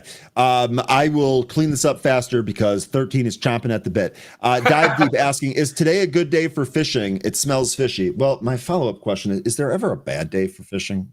I mean, I guess maybe if it's, 20 degrees below zero. But even then, ice fishing is supposed to be pretty awesome. Nonetheless, look, here's what I will say about this. Seriously, if you don't have anything that looks like it's working, or you don't have setups, or you feel like you're just kind of off today, go do something else. Don't get yourself hurt trying to play some craziness here. And then real quick, I'm almost done. I promise, 13. I'm almost done. Amanda here says, I don't need the bounce. I'm ringing the register on volatility. I'm cashing out. The bounce would be nice though. LOL. Okay. Good stuff there. And Alexa, good morning. Alex Karp is a little pissed you're shorting Palantir. Well, you know what, Alexa? If that's the case, I'm sure he could crush me if he wants. To be fair, I don't think Alex needs to come after me yet. I'm still down on my Palantir short. I was a little bit early on that, and I've only added a little bit, so I'm actually still down on this. Maybe he'll give me some grace and let me get out of that short before he fully crushes me. Okay, and Amanda, you said it's been amazing. So the airport trip has been amazing, I'm guessing. Okay, cool. That's good. All right, 13. We're done cleaning it up. Let's get back to the movers here. Don't worry, we won't short you any more time. So here's NFE. So let's talk about SENX now. I kind of set the stage there to give props to the news desk team, but now let's actually break it down. Oh my goodness, it continues to run from when we first mentioned it. So really good stuff there. Scientia Holdings shares are trading higher after the company announced that RB, an oral suppression drug, was added to a key national payer formularies, expanding commercial and Medicare coverage. So it sounds like one of its drugs here is getting expanded Medicare and commercial coverage, going to be used more, should be great for the company. This is ramping on this. I think what I like the second most, because what I like the most is the hard work from our team to get an exclusive piece of news out. But what I like the second most here with this, we're getting the exact volume move that we want to see on these movers. You got an impulse move here that sets out a pretty good range. We get a pullback. It dips beneath the VWAP. Okay. Holds at the 65 EMA, then starts to curl up. As it gets to the VWAP, the volume expands as it moves through the VWAP, and the race is on. Looks like 126 is your high print there, maybe 125. Excuse me, it's 125 is your high print there. Don't chase the move higher here. I would definitely wait for a potential pullback if we get it. Mind your levels. It's already done it once. Perhaps it will do it again here today. Quick peek at the short interest on this name. 1.53% of the float shorted with 1.37 days to cover. Average volume on this stock is 16.28 million. Today it's done just shy of 60 million, and it's going to be over 60 million by the time we open here. Float on this is 27.63 million. 13. What do you got, SCNX? So you're on a 5-minute chart. Just continue to back out a little bit so you can see last month, and you'll see that there's a formation there. That's what I'm looking at. So it looks to me like with that formation there, 150 could be the next resistance area, since it looks like 120 was going to be one, and we already hit that. It looks like we're backing off of that a little bit, but we could just be setting up to go higher. If that's the case, 150 would be the next resistance area that I see here, and then $2. Okay, 150 and 2. Those are pretty clear spots there. I give an honorable mention here to this 173, 174 area. That was an impulse high from Thursday, October 23rd, but really good stuff there. SCNX, we'll see if we get another move here. If you already hit it once today, congrats. If not, let's be patient and actually wait for a pretty good setup there. Okay. Let me see here. Day Trader says we can also work on your watch list and run some scans. Absolutely. Sure. So if you're not actively trading or looking for setups, or you just feel offsides, Day Trader, really smart piece of advice here. Work on watch list, work on scans, try and uncover something that makes sense to you. Let's see. Can we review MSPR? Is that on the list here? If I go to this and it's a penny stock not doing anything, bro, come on. We've got a whole list of stocks that are moving on volume, and you're asking about some penny stock that's got nothing going on. I hope there's news here and I look like a moron. Nope, no news here. I don't really have anything for this. Do you have anything for this, 13? MSPR, let me look at it. If you want to pull something else, if I can just look at it and give you a thought. Healthcare recovery and data analytics company. Business model includes two principal lines of business: claims recovery and chase to pay services. That might well, because you remember how I talked about how people are losing their health coverage. Might have something to do with this. I don't know exactly what that is. I think I'd be connecting dots that aren't meant to be connected, but I think it may have something to do with people losing their healthcare coverage, or having healthcare their rates increased, because that started happening too. Yeah, I don't know what to make of this penny stock here. To me, this will be a complete avoid for me. All right, moving on here. Big B says, have we covered VITL yet? We have not. Big B's, please tell me that this is also not a penny stock moving on no news. Okay. It's the exact opposite of that. VITL, this is actually not on the movers list, but I might as well do it right now. Vital Farm shares are trading higher after the company reported better than expected Q3 financial results and issued full year 25 revenue guidance above estimates. So this is just an earnings play here. Stock is up 16.56%. This is actually setting up for a potential gap and go, especially if it can break above 38. If you're going to do that, I would use the 9 EMA on it as a possible exit trigger there. The numbers here, 36 cents beat the 29-cent estimate on EPS. Sales of 198.9 million beat the 191.7 million estimate. Revenue is above the guide. The expected revenue guidance is above the estimate. So this is good across the board there on its earnings report here. This is actually not one that I follow a lot here. Ethical Food Company. The company retails pasture-raised eggs and butter. Its products include pasture-raised eggs and pasture-raised butter and ghee. The company's purpose is rooted in commitment to conscious capitalism. Good to read that word on a day like today. Holy smokes. Which prioritizes the long-term benefits of its stakeholders, farmers and suppliers, customers and consumers. Interesting there. Looks like they're doing well here. This is actually now up almost 18%. Do a quick look at the short interest on this. Wow, heavily shorted too. 34.13% of the float shorted with 9.58 days to cover. Big B's, you might have unlocked a short squeeze here. You have any thoughts on this one? 13. I know we don't often cover this one. This one really sank into earnings. So this is, unlike Palantir, which rose into earnings, this is kind of getting a nice reversal. It was really hammered into the 500-day SMA. I mean, this had an RSI under 25 prior to their earnings, but now it's trading up at the 200-day SMA. So I was looking at some of the price action on the 5-minute chart there, and you can see it on the daily as well. But it looks like it's at a spot where there's going to be some pretty heavy resistance from basically 38 to 40, and you can see that a little bit more clearly if you go to like a 5-minute chart and look to the left, and you'll see most recently that when we've went sideways for a little bit in October, the 22nd to the 27th. And then we started falling even further. And that's what we were looking at on the daily chart. So this area here where there's that sideways consolidation, that's where we're at right now. We still have to make our way through it. I think if we do end up making our way through it, there's still going to be some resistance at in the $39 handle. So would need to see some pretty good volume from here up through 39 in order to continue higher. Okay. All right, really good stuff there. A couple more things here real quick. This is great. Day Trader says, I like their eggs, if that's who I think it is. Day Trader, I think that you're spot on. Machined Lens, what an awesome name, says these are the best eggs by far. Okay, cool.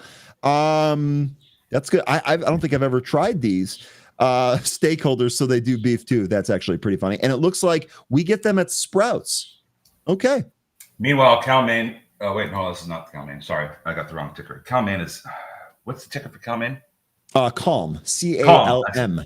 All right, I was one letter off. And sorry, go ahead. That's lower today. I was just kind of looking at some of their competitors. Anyway, go ahead. Mike saying, and down goes SDNX. God, Mike, isn't it great that we were just saying, don't chase this move, wait for a pullback, possibly to a support level here, maybe the 98-cent, $1 level? Isn't it great that we were just saying that not 5 minutes ago prior to this knife? Yeah, it was running into a resistance area around Yeah. 120. Was still looking for it to potentially go higher to 150, where there was some other resistance. If a dollar holds up, maybe there's still a chance this can turn around and try and take those levels out. But it would have to we would have to find that resistance pretty soon. Now it's trading beneath the dollar. We'll see what we get at the open. Okay, real quick here. I'm going to keep cleaning up these comments here. Jay Harris says Palantir 250 now. What? Palantir is 190. Palantir 250 now. You think it's going lower, bro? It's lower. Yeah. I think he means AMD. I think Jay Harris. That's not a mistake that you want to make. No harm, no foul this time. Be effing careful with that one. Anyway, here's AMD. Do I think this is going to break 250? Looking at the market, looking at the chart here, I could see it. But again, the market's already bounced off the lows. We'll see if it revisits those. AMD's trying to bounce right now. 250 seems like a round spot. It's already pulled back 3.52%. It does have its earnings here today. Man, I could make a case in both directions here on this one, to be quite honest with you. One of the things that I was talking about earlier is really kind of looking at this pre-market range. So here, let me actually mark this off in the chart. I know we're running out of time here. There are a couple more movers that we probably want to get to. Here's the range that I was talking about, okay? It's broken out of this range. Here's what I will say, Jay Harris. If this thing trades back up to 250, let's call it 250 to 252. If it trades back up here, let's see, our VWAP's at 252. If it trades back up to 252 and it can't get above this, I think this probably rolls over and tests that pre-market low again. If you're asking me to make a call of what it's going to do off the opening print here, I'd be flipping a coin. I don't know what it's going to do off the open here. But there you go.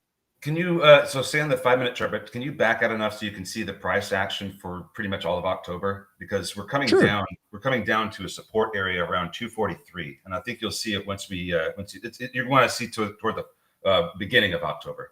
Yeah. So this is the farthest that I can zoom out. I guess I could, here we go. So just drag it to the right some more. There you go.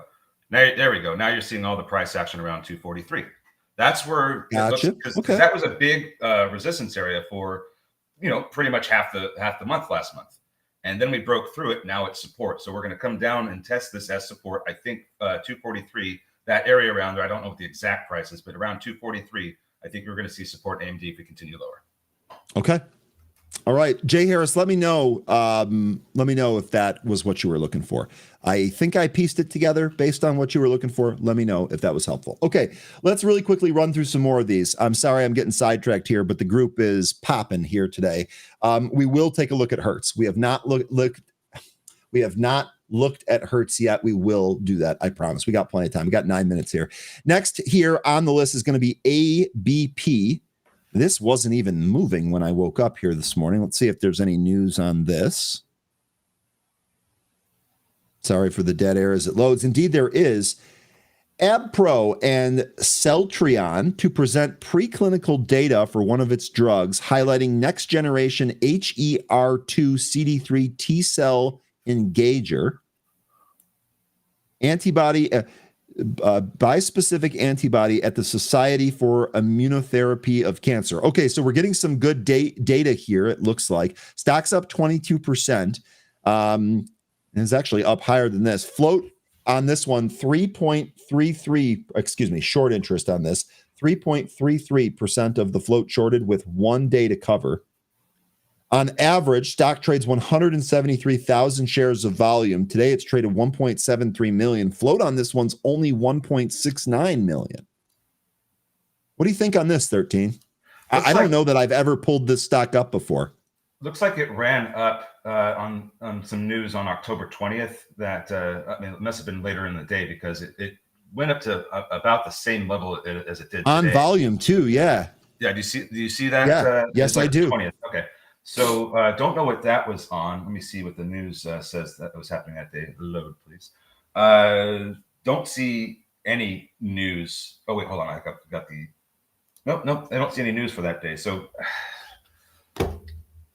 is this short interest correct? No, it's not. It said the float was 99% short. That's not correct. I don't know. I have short interest here of 1.69 million shares versus a float of 50 million. Yeah, I know, but I'm talking about on the key data from the details. Oh, I see. So we had a different float poll. Okay, so here's what we can do. Know the float. ABP, right? Let's see what we got here. I don't have any. Did I get the ticker right? ABP? ABP, yeah. So I don't have any float data here from Know the Float either. So it looks like we're having some trouble with that. Let's see what we got in terms of splits on this. That's why it did a 1 for 30 reverse 2 days ago. Yesterday, I beg your pardon. Yesterday. So that's why our float numbers are mixed up, or that's why they don't make sense, I should say. I think I'd be careful and probably just stay away from this one. Maybe it goes, maybe it doesn't, but I think this is only getting hit because they did the reverse split and now the float's so low that they can just push this thing around. And then they had the news, but this is, if I look at a daily chart, this is just trading down into a descending triangle. And it looks like somewhere around 455, 460 is going to be the bottom of that area. If you look at a daily chart, you're on a daily chart? Yeah, this is a daily. Back out a little bit more. Back out a lot, actually. Yeah, that looks really different from. Do I have the right one? Yeah, ABP. Why does that look so much different on? Bro, I don't know, but you're freaking me out, man. That looks really, really different. I don't know what to make of this. I don't know. All right, I'm gonna save us and move on. 13. Okay, that's fine. Okay. I mean, I don't know what else to tell you there. Yeah, I don't know why it was looking so different. Okay. Let's see. What else do we have here? VC. I saw a couple of people mentioning VC earlier. VC health shares are trading higher after the company secured a 3-year platform service agreement with an academic health system with compensation scaling directly with patient encounters. This popped as high as 137. This came from penny territory yesterday. It's doing its best to hold on to $1. Quick look at the short interest, negligible. There's really nothing going on. You got anything here on VC? It's trying to get back over its 200-day SMA. It's above it right now, but let's see if it can hold above it after we open. That's really all I've got to add to this one. Folks are asking about what do I think about Denny's? It's going private, so I don't have a lot of thoughts. If you already had shares, sell them. Congratulations. You know how many times I went to Denny's at like 1, 2 o'clock in the morning with my buddies? You and me too. You and me both, man. And if we lived in the same area, we probably would have ran into each other at the time. Yeah. Okay. Yeah, that Grand Slam or a burger. Oh my God. Okay, we got to stop talking about food. Producer already kind of roped me into that. Let's go to Hertz here real quick before we run out of time. Hertz Global Holdings here. This is ticker HTZ. Stock closed at about just shy of $5 yesterday, $4.94. We did pop as high as $6.38. It looks like here in the pre-market. Hertz Global Holdings shares are trading higher after the company reported better than expected Q3 financial results. Looks like they've staved off bankruptcy, at least for right now. Market Sniper says I got kicked out of Denny's back in high school. That's almost a rite of passage for many high schoolers, I would say. Anyway, back to Hertz here. Quick look at the short interest on this. 43.22% of the float shorted with 5.48 days to cover. That comes on an average 100-day volume of 9.11 million. Today we traded 10 million. Float here is 127 million. What do you think on Hertz? Good earnings. I wonder if this is doing better because people are maybe renting more instead of owning a vehicle, or I don't know. That's just a thought, but could be wrong. What I can see here, though, is that this has a pretty massive short interest, and I think that this might not be done for the day.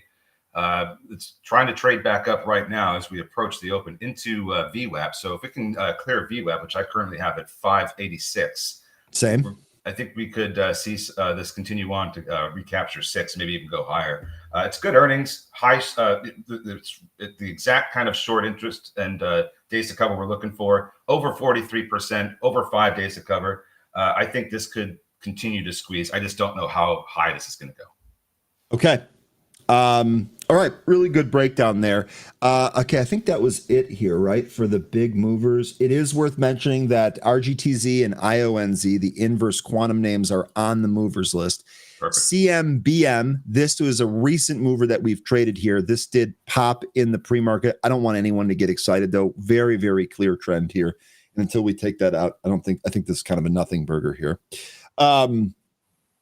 couple of things here. Jane says, no, you were supposed to go to the Waffle House. You know, we didn't have Waffle Houses where I grew up. I didn't want to fight.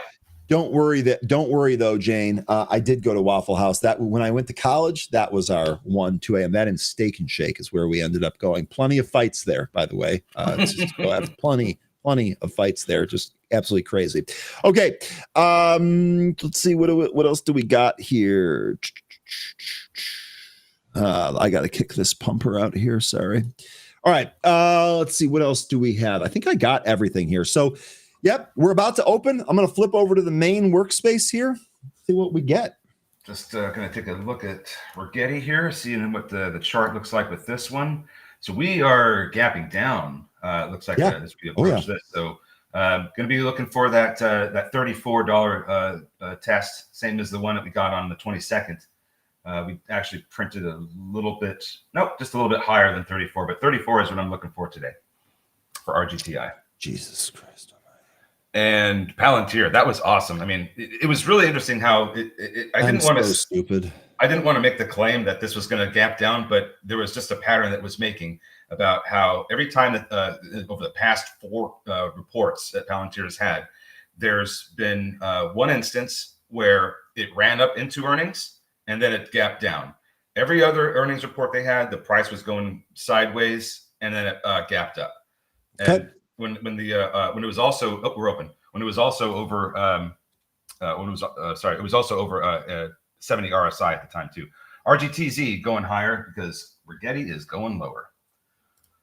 Palantir, this is right down to 190. Actually broke 190. It's doing its best to hold on to that. I've got, I think it's 187 is my next support area for Palantir. Yeah. And then we also have the 20-day SMA at 185.60. Palantir bouncing now, 192. Looks like it just bounced up over that. This is why we want to wait for this range to clear out here, folks. SCNX, this lost $1.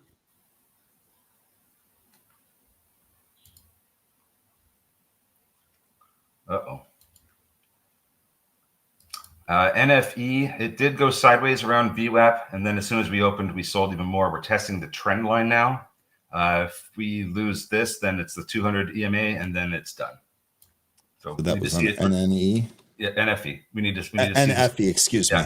We need to see this turn around here. Looks like Rigetti is getting a lift now. It's like buyers are stepping in, buying the dip. It looks like the dip is getting bought here. Mm-hmm. TERN, this is one from yesterday. This is starting to get some movement out of the gate as well, up to 1648. Went over 15% in just a pinch.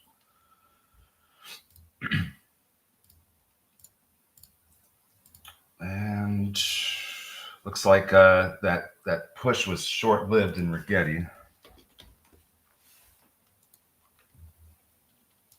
It could be a situation where Rigetti tries to fill the gap to the upside, and then we resume the selling. Still looking for 34 in Rigetti. Okay. All right. So real quickly here, just to kind of follow up with the schedule here today. No Anne-Marie, no Paul today. We are going to have an all access, I believe, at the end of the show. We'll be done after that for today. And we'll be back at this again tomorrow. Okay. NFE, big turnaround here. So far looking okay. Really need to clear this area that we were just hanging out at in the pre-market where we were getting support. Need to see the volume increase here. Otherwise, we're going to reverse. But nice bounce off that trend line. And looks like buyers are stepping back into Palantir. I've got the top end of the range here at 194.24. We're still kind of range bound in the sideways area. For me, no trade there until we snap that out. But indeed, Palantir went down to 190, held it, and reversed. So Crow, TCMD. I'll put that on screen here. That just broke over the resistance from the after hours yesterday. It's been trying to get above this 2175 area since yesterday. We just broke through in the open here. Palantir pulling right back down to 190. Looks like it's going to try and go lower here.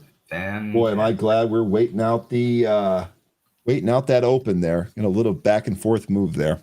Mm-hmm. Yep. Now we're getting selling back. I'll put Rigetti on. I'm actually going to step away for a second. I'll be right back, 13. All right.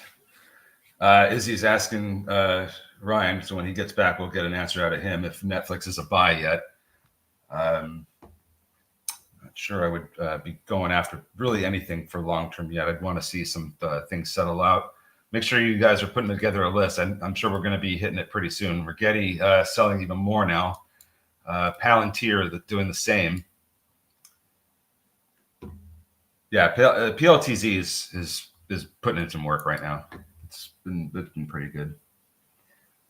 What else do we have here? Still waiting for more action out of NFE. That was really the only mover I had any interest in. SCNX, is that turning around? Let's take a look here. Come on. There we go. Looks like it is. Recaptured VWAP. Trying to push higher. Seller at 110. See if we can push through that area there with some volume. We're going to need it. We're going to go higher. We can even draw a trend line from these peaks we've been getting since the news came out. That give us a little bit of a target to shoot for here if we get that upside we're looking for. So that would kind of put the price at about 134 we could look for if we're going to go after that trend line with the price. Spot kind of nasty pull. Yeah, so hey, there he is. So we were just looking at SCNX. I drew a trend line on the peaks to give us an area to shoot for, but it's just lost $1. So we'll see if it can recapture that and try to go higher. MACD indicates that this could potentially go lower, so I'm not sure if we're going to hit that trend line or not. But I still drew it anyway. Okay. Spotify. I'm gonna add it just in case. Crazier things have happened before 13. So yeah.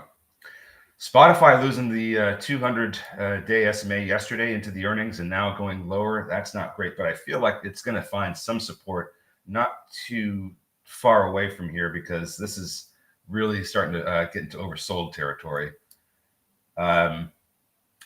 Let's see what happens at 600. Let's just see what happens. I think it could get down there, but let's see what happens at 600. Okay.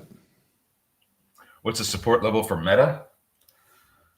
Let's see here. Grab, by the way, I don't know if any of you trade this. We don't talk about it often. Grab holding shares are trading lower on the back of some Q3 financial results.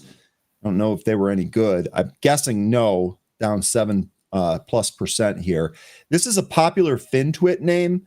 Again, I don't know if anyone here trades this one, but just figured I'd mention it. Palantir really selling off. I'm still looking at Meta for. Yep, I added to PLTZ, by the way, and I'll show you exactly why here real quick. I didn't want to interrupt you with what you were doing, but let me just quickly mention this, and I'll show you exactly why we added right there. So remember, the last time that we took a look at Palantir, we were still in this sideways channel, right? Well, we traded up to the top there. When we broke the bottom, you can see here in this 5-minute candle, I know it's tough to see. It's very, very tiny. We basically back tested the line. We didn't quite print 190, but we tried to trade back up to the line, could not get in there, added to PLTZ, the existing short that I have on Palantir. Alexa, do me a favor. Don't tell Alex Karp. I don't need that smoke. But anyway, we back tested that and now we're rolling over here. So I now, especially with the cost basis lowered here, would definitely like to start selling or trimming some of this Palantir short as we move lower. And to answer the question about where the support is with Meta, this thing has kind of been extended to the downside. We've got multiple closes, 3 closes underneath the 200-day SMA. I still think this could potentially go lower, but we're due to have a bounce here as early as today. I think this could end up bouncing back up and maybe even going as high as 680. But I'm not confident that we're going to get back into the 700 handle with Meta quite yet. But for areas of support, it looks like 626 is going to be the current one, the nearest one. But there are some other levels to the downside, including a gap fill that I'd be concerned about. Looks like 600 is going to also be a support area, as is the 500-day SMA. But with how extended the selling has been, I don't think that we're going to get down there. Maybe not this week, but I think that we're due for some kind of a bounce sooner than later. but I don't think we're going to see a recovery from that bounce. I think it's just going to be an attempt to recapture the 200-day SMA, and I think it could fail. Okay. It looks like Jay agrees with you. How about that? Jay agrees with you. Den Deluxe says, not sure why you dismissed MSPR. I'm now up 6K in it since 4:30 in the morning because there was no news there, and penny stocks are not part of what we normally cover here. But, however, since you're doing well, bring that register, baby. Great trade. Just not what we generally cover here, especially with no catalyst. I mentioned Turn earlier, TERN. That's still climbing higher. This is one from yesterday. Ondas also had news there real quick. Let me go to Turn, then I can flip to Ondas. Here's your Turn chart. Actually, that's a nice move higher here. Mm-hmm. Yeah. And Hertz is still climbing. It was looking pretty good. We just got above our VWAP. It's still making its way up. Looks like we're about to get a MACD crossing. Next area of resistance is going to be about 612, but I also see some sellers in the way at 6 and 605. As long as this volume continues to expand, we should be able to get through those, but we'll see what we end up getting. I am seeing some calls get bought into this move down here. Palantir, I'm actually seeing both calls and puts. Same with NVIDIA, by the way. It's no clear direction there. Did see some Ondas calls get bought. I don't know if that has anything to do with the news here. I will cover this news real quick. This is actually kind of fitting that we got this here just because of what we were talking about in terms of its technology. Ondas to acquire Centrix, a global leader in counter UAS cyber technology, expanding global reach to tier 1 defense and security agencies across 25 countries. They're going to acquire 100% of Century CS for $125 million in cash and $100 million in stock in staged payments. Remember, when we had Eric on, this is exactly what he told us he was going to do. And now he's doing that there. The stock is trading up on this. This seems like good news here. We're back above $6. Good stuff there. That's your news. That's why it's doing it. TCMD hasn't come back in yet to 23.59 current high. TCMD. Yep. Let's see here. There's another one I was looking at. Where'd that go? Palantir is trying to bounce. I think what it really needs to get over there is going to be 190. Really start moving more to the upside. It's like SCNX is at risk of losing a support level here. It's already underneath $1. This might come in some more. It looks like it could even come as low as 82 before we get some support. Now, is that where it bounced from earlier after we got that news? No, it was 80 cents. So this is what I was saying. Sorry, 13, that probably wasn't clear at all. I probably just threw you a grenade there. I'm sorry about that. When we got the exclusive Benzinga news, the stock popped up to about 98 cents, then backed off. Looks like it bounced from right around 77 cents. This is what I was trying to convey. We recaptured the VWAP and went higher here. Now it looks like it's basically bouncing from the top end of that impulse move. It did recapture the VWAP. It's flirting with $1 right now. Probably needs to roll higher. We'll see if your trend line comes into play. Yeah, and it's got a lot of sellers to get through here. There's a big one at 110 that it's got to get through, and there's more to the upside. So we'll see if it can do that. It's just going to need to continue with this volume. Hopefully, we'll get it. PTLE. This is going to be one of your. This is PTL. PTL shares trading higher if the company reported year-over-year increase in H1 EPS results. This is another penny stock. This actually has a catalyst and is moving higher. For any of you that are interested in the penny stocks, don't mean to set you guys off here this morning. Hertz is approaching the 605 seller. There's a large amount of shares in the way. They just put another seller in the way at 6, but he just got deleted. If we can get through the seller, we could go up to the pre-market high. It looks like we just took him out. Looking for a little bit more upside. We're 612. Looks like that's still the resistance area, but we are coming up there, folks.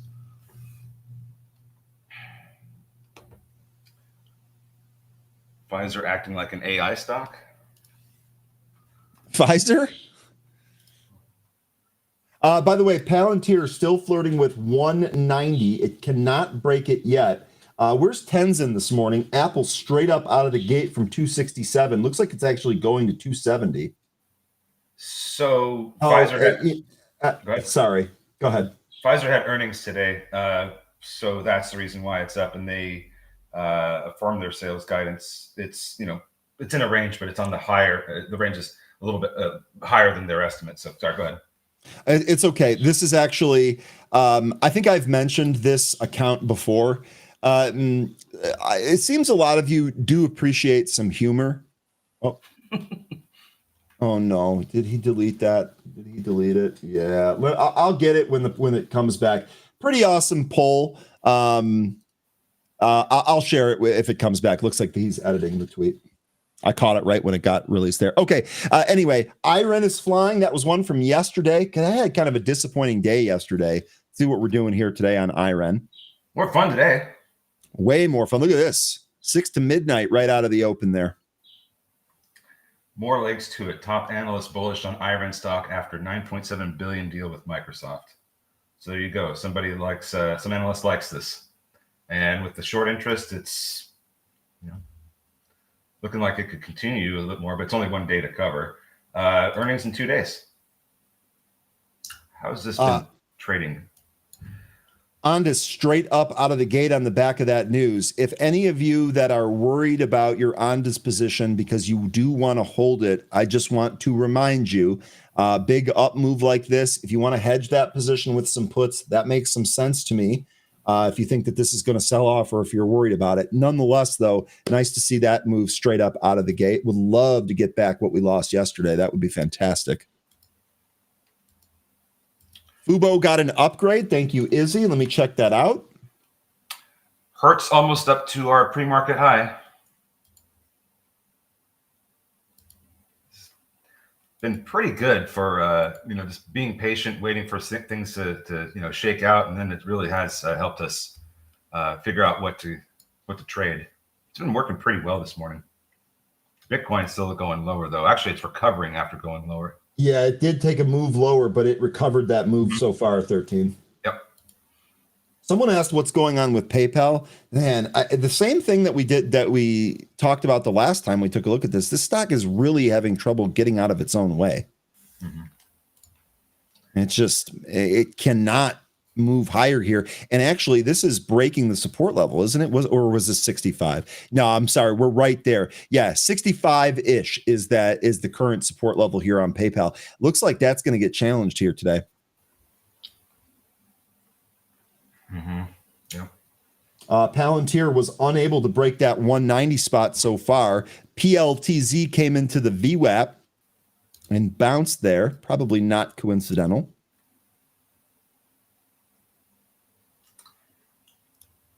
Fubo, Needham, sorry, 13. Needham did reiterate the buy on Fubo with a 425 price target. So we're still, about 70 cents away, 65 cents away from that. But that's the reiteration that Izzy was mentioning. 13, I'm sorry. Get in there, man.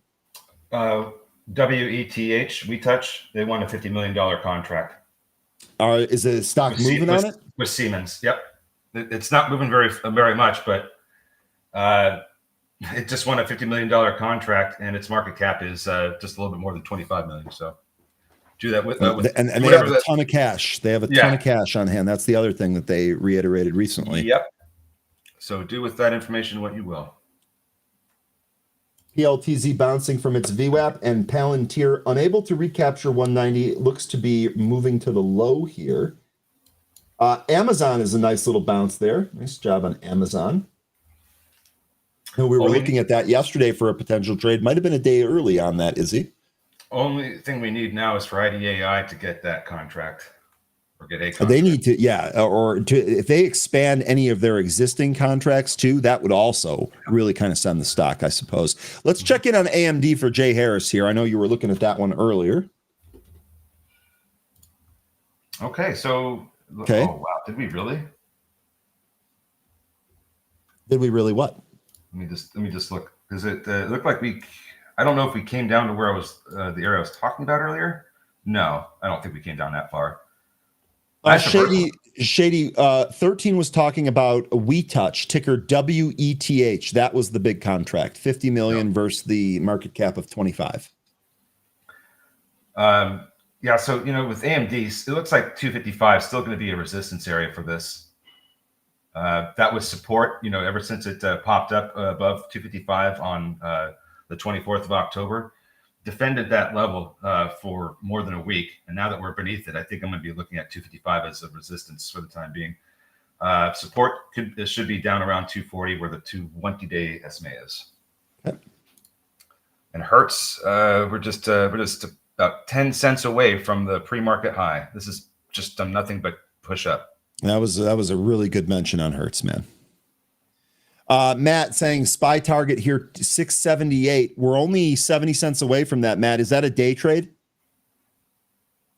Appreciate all the targets. I asked for targets earlier here today. Appreciate that the group is obliging. Absolutely. Now, I don't know what the news was here with turns, but it says that it was upgraded from neutral to buy and had a $20 price target. And Barclays also gave it an overweight rating and it raised its price target from 14 to 27. So this having some continuation from yesterday after analysts upgraded, and it ran up to 1874. Fantastic move here with turn. Hopefully, if anybody was in it, you did pay yourself a little bit more here. SCNX 13, this thing's bouncing off of that $1 area that it found support at. So just like we talked about in the pre-market, we actually gave this to you prior to the pullback. Said I'd really wait for this to pull back and see if it can bounce from a tradable spot. Well, lo and behold, that's exactly what it did. That tradable spot looks to be about 97 cents. This thing went to 111 here, SCNX. Unclear yet if your trend line is going to be in play, but we'll keep an eye on that just in case. It won't be if we don't get more volume. I mean, if you look at your price ladder, you can see that there are sellers all over this thing, and we are going to have a lot more volume to take those out. So we'll see if we end up getting it. We'll see. Go ahead.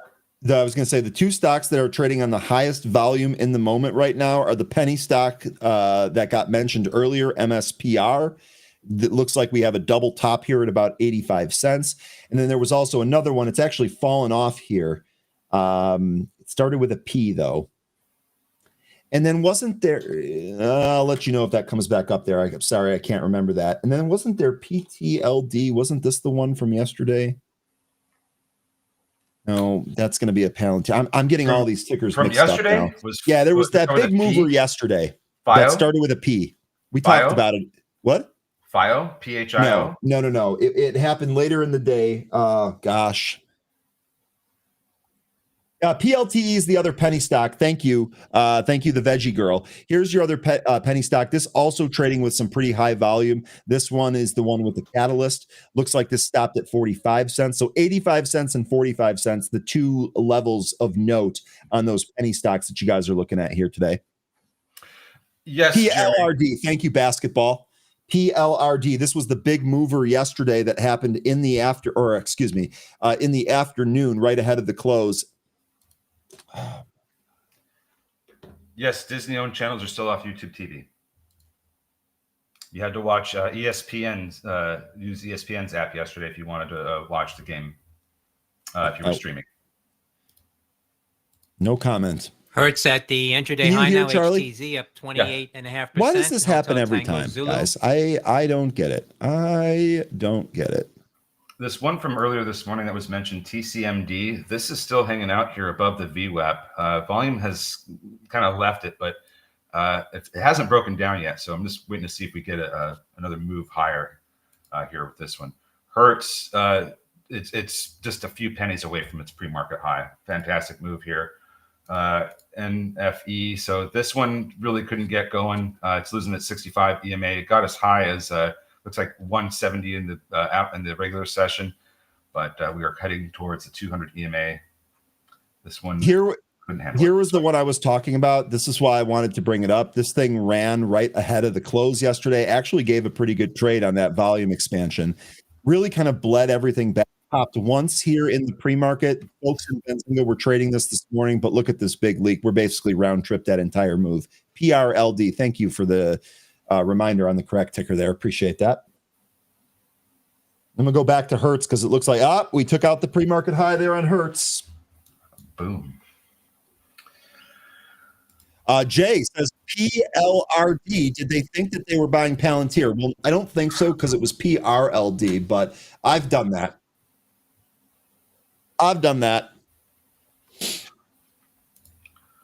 All right. Well, Bitcoin's still on the recovery, over 104 now. And looks like we're trying to get a turnaround here with Rigetti, but not happening yet. Still trying to come back up here. Let me see what Rigetti is at. If anyone has a box of tissues, if you could please spare one to Pete so he can dry his eyes, that would be great. Hertz here. We'll see if this can break the pre-market high and go higher. Grats on your scalp there, Izzy. Meta went green, according to Jay. Yeah, because it's going to try and come back up to the 200-day SMA, and I think we'll end up getting a rejection. Now we have filled the gap that was created this morning. Wouldn't be surprised if we still manage to slither its way up to 650, but I think that we're going to try and get a back test of this 200-day SMA, and we'll get rejected. That's just it might take a few days for that to happen, but that's what I'm expecting here with Meta. Huh? That was a nice mention there on Thanks, Meta. Jay. On to straight up, by the way. Here. I mean, look, if you look at the RSI of this thing, this was due to balance. It had to. It was just so oversold. I don't know how if what kind of how high this is going to go today. 650 wouldn't surprise me, but we did fill the gap out of the open though, so that's something. Okay. Palantir is back above 190. We had a call here for 220 by Friday.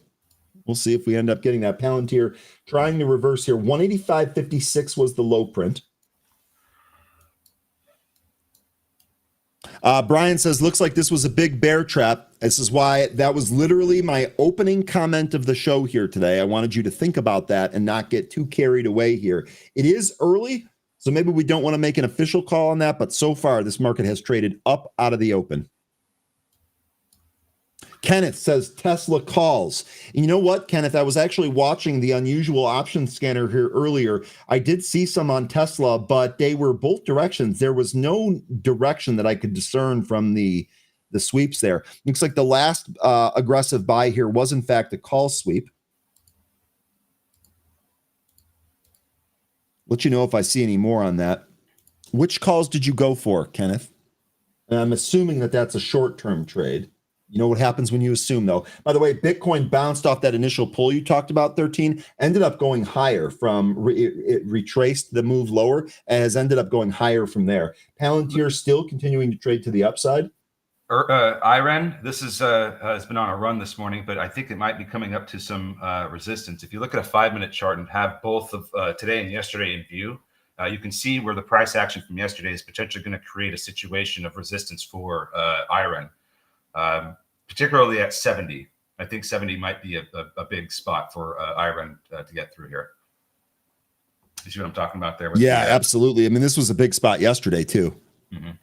So we'll see what ends up happening there. But once we lost this level, that became resistance. So that's what I'm looking at it as.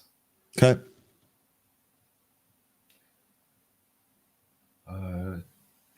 How's Grab doing after its earnings? Okay, Grab coming up off the low. Not bad. And now Iran's starting to reverse. Well, it's starting to. I'm not sure if it is, but it pulled a little bit. Okay. Hertz still climbing. 652 is the high. Seems like Hertz is one of the better ones today.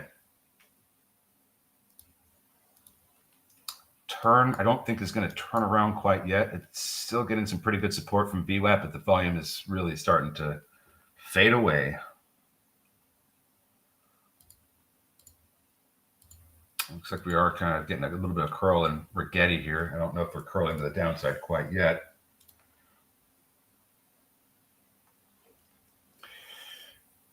KXIN, new high of day. This is Market Sniper. And then someone else asked about Lululemon earlier. Johnny, was that you? I think that was in the middle of doing something else. Couldn't really cover it.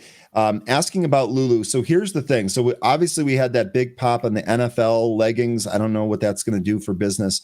Here's the thing, though, on Lulu. This all comes down to the daily chart. We are finally in the positive seasonality here for Lulu. This pretty much runs through the holidays to the end of the year here. Here's the deal. Johnny, if you're looking for a trade here on Lulu, I'd try and be patient here. Let's see if this holds 160. I think if it does, then you probably trade it against 160 here, and you do have positive seasonality on the back of that. So as long as Lulu can hold 160, I think you might be all right there for a trade. Might actually peak beneath that. We'll see. But I like where the chart's at, provided it can hold this area, and I do like that it's got some positive seasonality as a tailwind. Yeah, I think I'm there with you on 160, and I think I'm a little bit more concerned about that level getting lost. Zach, the company, it wasn't a partner, it was a contract, right? For WETH, that's WeTouch. That was the company that had the Siemens contract. Yeah. Yeah, that's what it is, Zach. WETH is the ticker. Kev mentioning VC here. Good morning, Kev. Good to see you as always.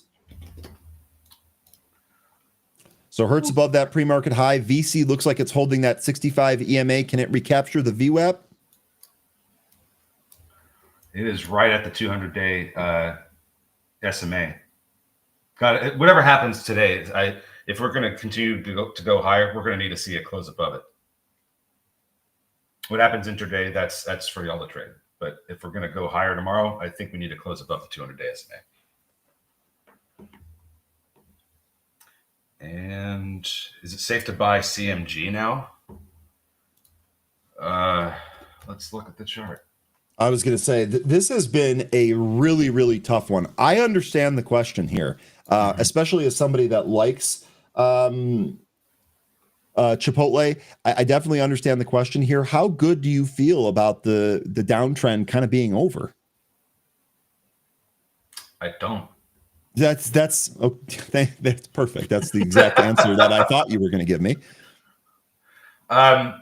This thing is really oversold. It should reverse. I just don't know that I would want to really buy the reversal. You might get a trade out of it, but if you're looking to hold this long term, I don't know that we're right at this or where we need to be yet with this. I could still see more selling in this, to be honest. Maybe 27 could be the support. I honestly don't know if we're finished selling it. It looks to me like we're not, but at the same time, we are oversold. I would expect a brief balance and attempt to recapture some levels, but it's still, the chart still looks bearish to me. So I'm sorry I couldn't give you more. No, let me ask you a hypothetical situation though. You're talking about this being oversold. We're talking about the big downtrend that it's been in.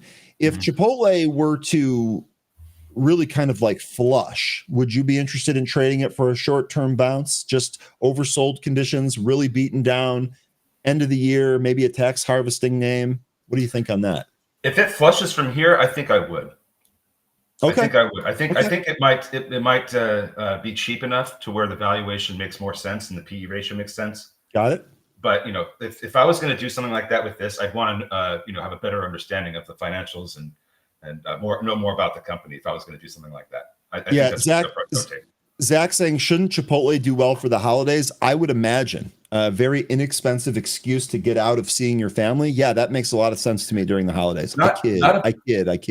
Not a bad thought there, Jay. With CMG, maybe the Denny deal is the bottom. Because we have been talking about how we were going to expected to see some more M&A activity, especially if we're not going to get any more rates cuts. So it's an interesting thought. I don't know if it's the bottom yet, but it's a real interesting thought. And you might be right about that. We'll see. And here's the Wendy's chart. So I think what Jay is saying, maybe this 840-ish area, the bottom here on Wendy's, maybe the Den deal marking the bottom. Good thought. Yeah. It's already flushed. I mean, I'm not the one that asked about it if it flushed. He was asking. Yeah, no, he's saying it's really moved down from its highs, and he's right about that. It did gap down. I'm just saying here, when this was directed at you because you said that you still see some more downside here. So my follow-up question was, well, if you get a downside whoosh move, is that enough then for maybe to play the bounce back? So it was specific to what you were saying. What Lion is saying is accurate, but it was not. That was not the question. Gotcha. To be fair. Hertz finally putting in a red candle in the regular session after hitting 673. So that was a nice little run it went on.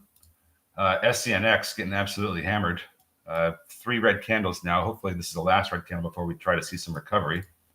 KXIN, that was getting mentioned about 10 minutes ago. This thing is continuing to move up at a resistance area here with the seller in the way at 160. RGTZ is recovering, so RGTI is going lower. And Palantir, obviously, 193 now. Now, it hasn't broken out of the top end of that range. Still could be a reversal there on Palantir. We'll see, though. And then real quick here. Oh, there was someone else that was asking about a stock that I wanted to get to. Geo saying KMB, that's Kimberly-Clark. They were in the news yesterday for buying Kenvue, the KVUE, the Tylenol parent company. Here's what Kimberly-Clark's chart looks like. Here's the thing on this. So this chart to me, this doesn't look great. This actually looks like this wants to test the pre-market low from yesterday on the announcement of that deal. We'll see where that ends up going. I don't know what's going to happen here. I also don't, here's what the daily chart looks like. You can see we've made a pretty substantial move down. If we flip over to KView here, the other stock that was kind of involved in the news catalyst here, I'm sorry, this is so slow. If we take a look at KView here, this actually looks like, so we gapped up on that news. This actually looks like with any more weakness here on KView, we might actually fill that gap to the downside. For me on these, on KMB, these are no touch for me. I know that there's some ongoing macro stuff here. There's a emotional and political angle to this that's clouding people's vision. Here's what I'll say for myself on this. I don't know what's going to happen with this. I would rather go elsewhere, something I feel like I have a better feel on. But the one thing to look at here, if KView loses this pre-market, we might have another gap fill to the lows here. Kimberly-Clark still looks weak. If you have a different opinion on that, I'd love to hear it. Where do you think the support level is? Where do you think the buyable bottom is? I mean, if I'm looking at a weekly or a monthly chart, it seems like we're near a support area. The thing is that we're at 2018 prices right now. I would need to do a lot more research. I know about Kimberly-Clark. I know what they've got, but I would need to look a little bit deeper into this to see if this is a good long-term grab, because this could represent a pretty good discount. I just don't know if then picking up Kenvue was a good move or not. So that's what I would, That's where I'm at too, yeah. That's why I would need to look into this a little bit more. But I mean, when I see something like this, it's like, oh, this could be a potential opportunity here if it makes sense. So I need to see if it makes sense. Otherwise, if it does, then this is an opportunity, because we're talking like what 8-year lows, 7-8-year lows right now. Yeah. Yep. So. Oh, I just saw Beyond Meat flash onto my scanner there. I don't even know if I want to click on that. I'm actually going to try and refresh Pro here real quick. This lag's a little crazy. HIMS, this also turning up here. Trading higher after company reported better than expected Q3 sales results. Also, the company announced its active discussions to make Wegovy injections and Novo Nordisk's oral Wegovy available on its platform. So positive news here with HIMS. 48 seems to be the next resistance area. Let me refresh Pro here real quick. Looks like we're getting a little bit of a turnaround here with Palantir and Rigetti. Well, Rigetti already turned around. Palantir looks like it's starting to. A lot of things that we're moving this morning are there's around. Beyond Meat again. All right, let's look at BYND. Beyond Meat. This is a rip off of the lows. Not in it, not trading it. Good luck if you are. Nope. This is no news. I haven't looked. Is it off no news? You know what? I'm sorry. I actually didn't look. I just saw it from the scanner here. We do have news here today. Okay. Beyond Meat launches its latest Beyond Burger at the Hard Rock Cafe. Who wants to go to dinner at the Hard Rock Cafe tonight? Let me know. We'll get a group together. We'll all order something other than the Impossible Burger. Or the Beyond Meat burger.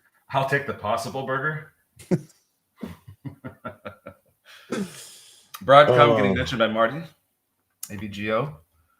It looks like, before I move away from BYND, it looks like it's going to try and push over 150. I mean, it's going to need to get some more volume. There's a big seller away at 150, but if it does get it, then we'll probably break out into some new session highs here. And then you just mentioned AVGO.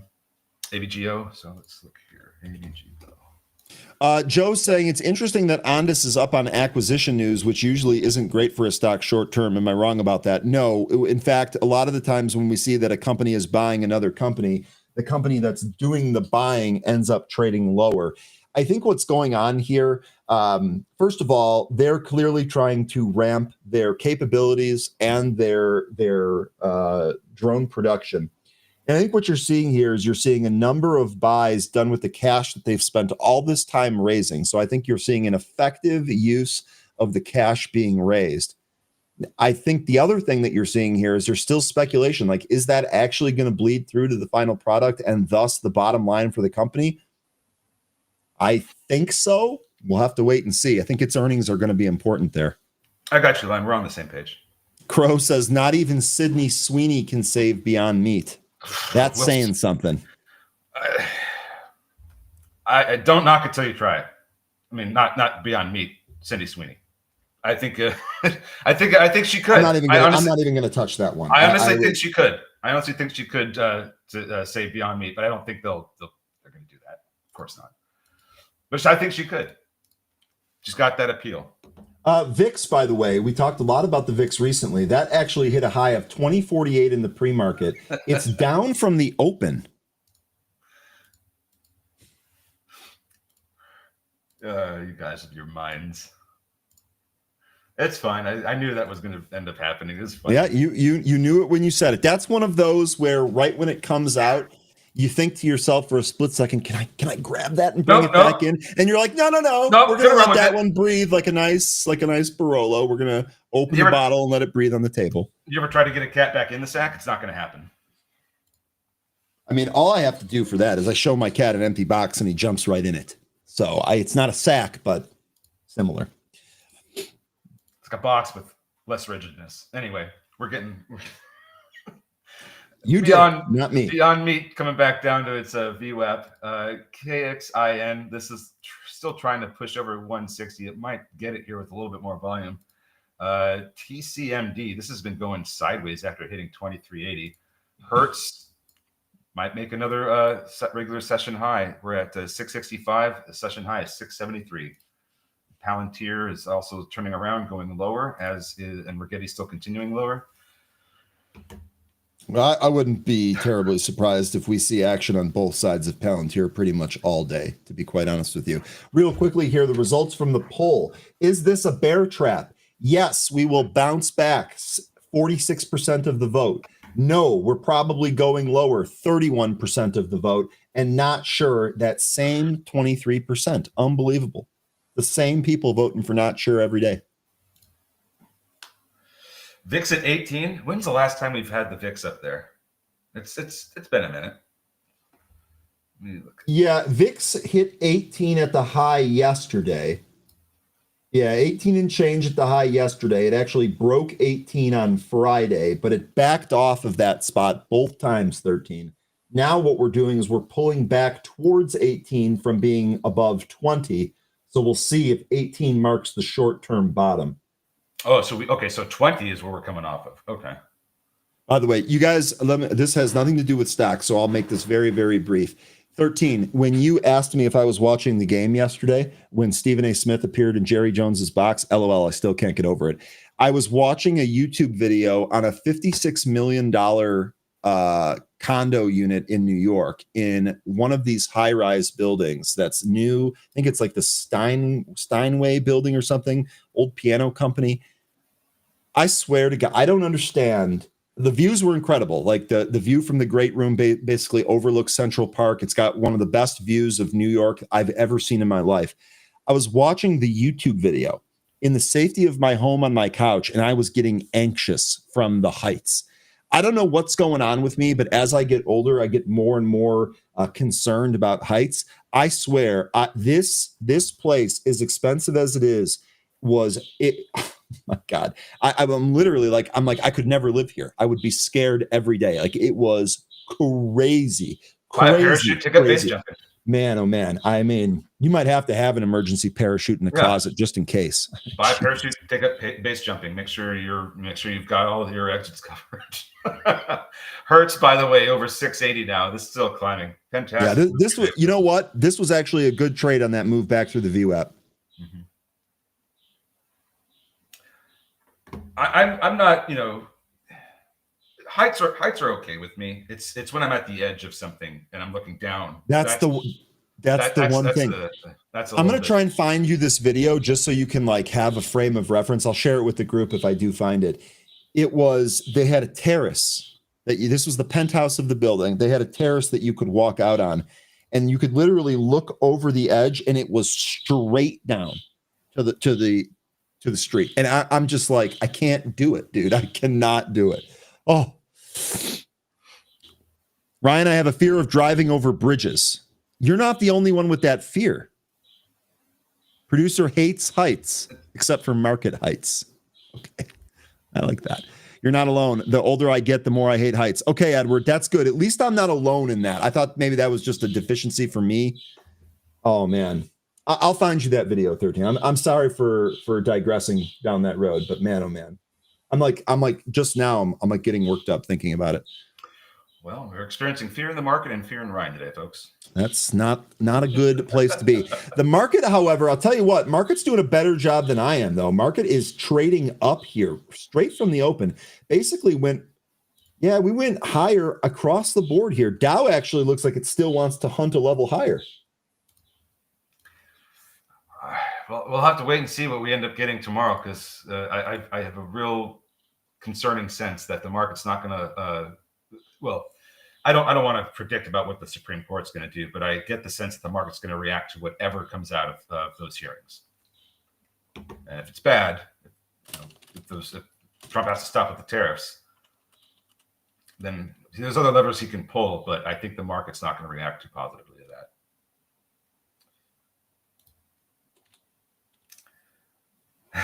that. Nathan giving us the phobia here of when you drive over a bridge. Good, was it Jafaro phobia? I don't know. Okay. Pronounce it with the G. It's a J sound or a G. IRN is rolling upwards. That was another good mention here. I haven't actually seen a whole lot of call buying for that one either, though. KMB looks like it's trying to bounce just because that got mentioned earlier. IRN next leg higher, back above 70. What was the level that you said was key? This is it right here. This is it right here. Okay. Yeah, that's why we popped it to 71.30 and we're getting a little bit of weakness. We could end up getting this pushed back down to 70, but 70 was the level. Look at the move through it. That was it. That was the move through 70. So yep. if we sell here, we're going to want 70 to be our support now. Fantastic, Iron. See if there's anything else out there. Lots of stuff going a little bit sideways here. VIX actually looks like it wants to break lower. We'll see.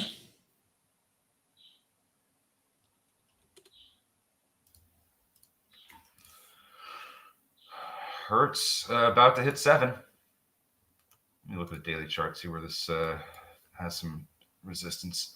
Looks like it's going to be at about 7 where you're going to find some resistance, but there is. Ooh, look at this. Do you see the daily? Do you see the Hertz daily chart? See how juicy this looks? You see what I see. I'm trying to go to it. Oh, yes, I do. We are right there, too. We are right there indeed. Yeah, Jay, this is a really good mention. I kind of glossed over this. Appreciate the color here. Dow. The Dow is doing better because of financials. As tech sells off, stocks like TRV, APXV, JPM, GS, all in Dow and green. And Jay, to your point, they're not just green, they're bigly green. This is what your Goldman Sachs intraday chart looks like here. And Alexa, if you're still out there, I did see that Alex Karp went after the short sellers on CNBC. I think they were just replaying a clip of that. What did he do to go after him? I couldn't hear it. I couldn't hear it. It was something on CNBC. Alexa warned us of that earlier. Well, I guess they can't do a stock buyback. I think they're in a blackout period still. But yeah, I'm looking at the Dow 30 and the names that are in there. Most of them are green. Caterpillar is the one that's down the most. And Goldman Sachs looks like it's the one that's up the most.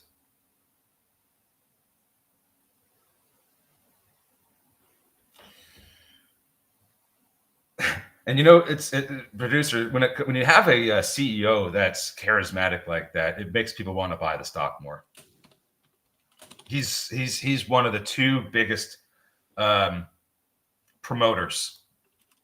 You get as a holder, you get the feeling that the CEO is going to do everything he can to fight for you as a stockholder if they're big promoters like that. Right? And you activated the Alexa in my house. I keep doing that. I got to be honest with you, just because of that. Alexa is one of my favorite guests here in the show because whenever her and I start talking about something, apparently I shut off everyone else's Amazon Alexa device, and I'm not pissed about that. I'm not pissed about that, honestly. Well, except producer, this time the stock ran up into earnings, and I was making that case earlier yesterday that whenever this runs up into earnings, there's a higher risk of this gapping down and selling, even if the earnings are good, and that's what happened this earnings here. If it goes sideways into earnings, or maybe even sells into earnings, that's going to be a gap up. That's just what it's been for the past now 5 earnings reports.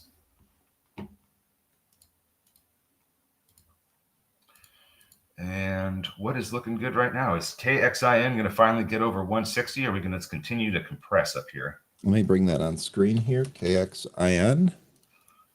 It's just been in sideways compression mode. And IREN is continuing higher. Or are you going to talk about IREN as well? No, I was going to aggravate some more people here. Alexa. Hey, Alexa. Make some coffee.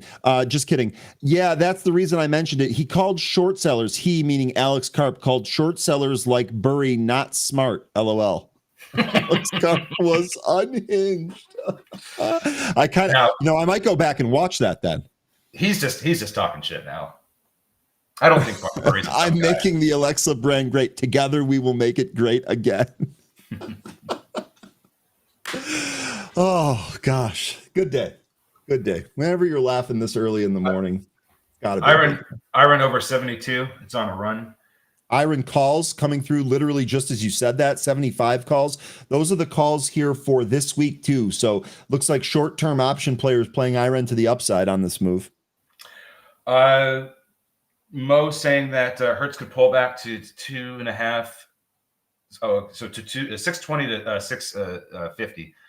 That is basically down in the area where we had the first impulse move in the pre-market, down in that area that he's looking for. So that would mean that it would be losing VWAP. I think I like your 650 area better, to be honest. I think that's where you might get the better support. That's it's a little bit above where I have VWAP, but I think 650 looks better to me. Now you might be right. We could end up going down to 620. I don't know when, but if we do lose 650, that's certainly the next spot. Broadcom is about to push up to the high of the regular session, maybe even take it out. That would take it over 368. Looks like Burgetti is trying to push up to the level it was at. Hold on a second. I'm looking at RGTZ. Burgetti is trying to push up to 3850 again. Hims backed off that 48 double top.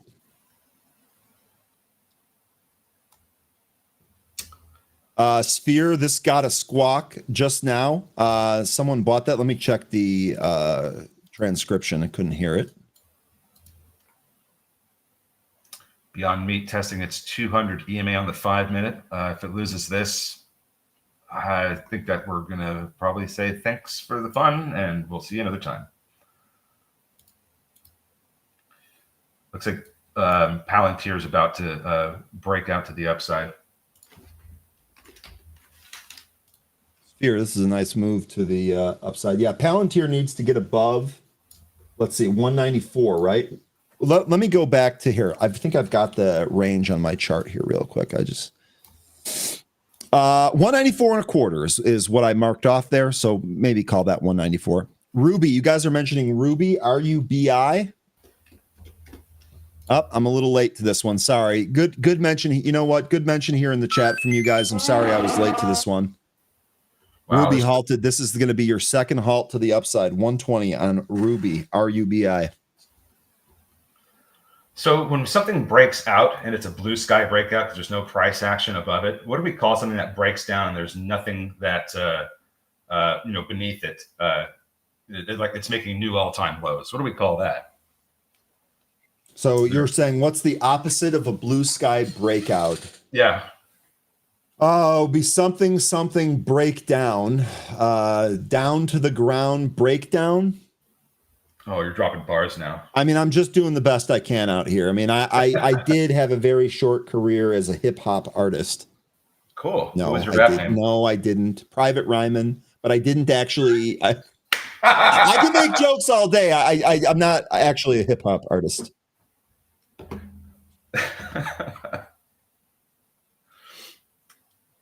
Dark hole.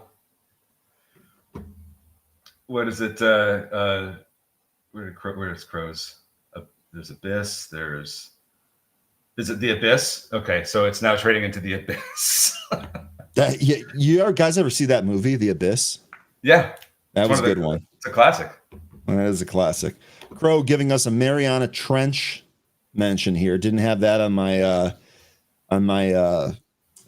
bingo card today. Challenger Deep, if you will.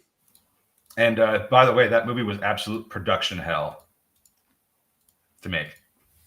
Absolute production hell, just so you know. Okay. Broadcom over almost at 369. Just so you know. Oh. Yeah. Well, it was a very difficult movie to make. I don't doubt it. Actors weren't getting along with each other. It was just, and James Cameron being James Cameron, the perfectionist. It was hell. I'll send you a video that you can watch later. Yeah, I'm going to say, is there some documentary that I can watch on this? That is interesting. By the way, what? The Drinker. He does it. He does a lot of production hell. Okay. Bits. Okay. I definitely link that to me. I'd be interested in that. Okay. Ranny here. This is back. This actually a nice move here today on some pretty good expanding volume. Different from Ruby. Ruby's still in its halt. We'll check in on that when it opens up. Zoltan, you're asking about ALB. I like the support around the 50-day SMA. If you look at what was going on in July and August, we kind of ran up to this area around 88, and we were finding some resistance there. Finally made our way through it in October, and now we're kind of coming back down to test that, and that's also where the 50-day SMA is. So I like 88 as a support area.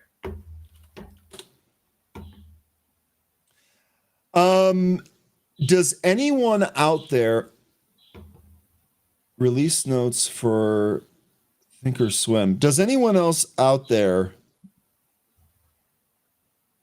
use Thinkorswim? I do not. And if so, was there custom? Okay, futures date format. Okay. The reason I'm asking is because I'm seeing a whole bunch of different performance out of my main terminal here ever since adding an uninterruptible power supply. Walk with me on this one. Things are performing better. A couple of my monitors, couple of my lower quality monitors look better. The pictures seem sharper. The colors seem better. My laptop, which is plugged into a dock, which is running off the power supply, I feel like I'm getting better video quality in terms of its refresh rate. Let me ask you something about your UPS. Is it a type of power conditioner? Because I think you're getting a filtering of a lot of the noise in your electrical line, and it's going to have that effect with your computer. Yes, it produces a perfectly sinusoidal wave to the actual devices itself. So the power supply is constant. And I think that my computer is responding to that. The craziest thing, Ruby is open. Sorry for talking over it. Here's the Ruby chart. Higher it goes. It's going to halt again here at 148. Ruby, grats to whoever is on this one. Bring the register on this. Let me just finish up here real quickly. The reason that I asked about Thinkorswim, I wanted to get notes from anyone else out here. When I look at the active trader ladder, I am seeing more complete numbers on the ladder for buyers and sellers. Meaning I feel like I'm seeing more of the market breadth. I don't understand how that could possibly be related to the power delivery to the computer, but it just so happened that I noticed this on the same day. And I've noticed other things here that are just better.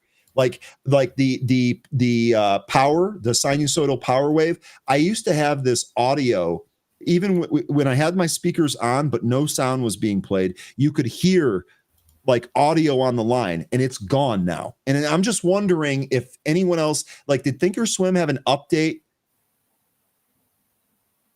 I don't think it's placebo, Zach. That's what I thought it was initially, Zach, but there are too many things that are behaving better that make me think it's something else.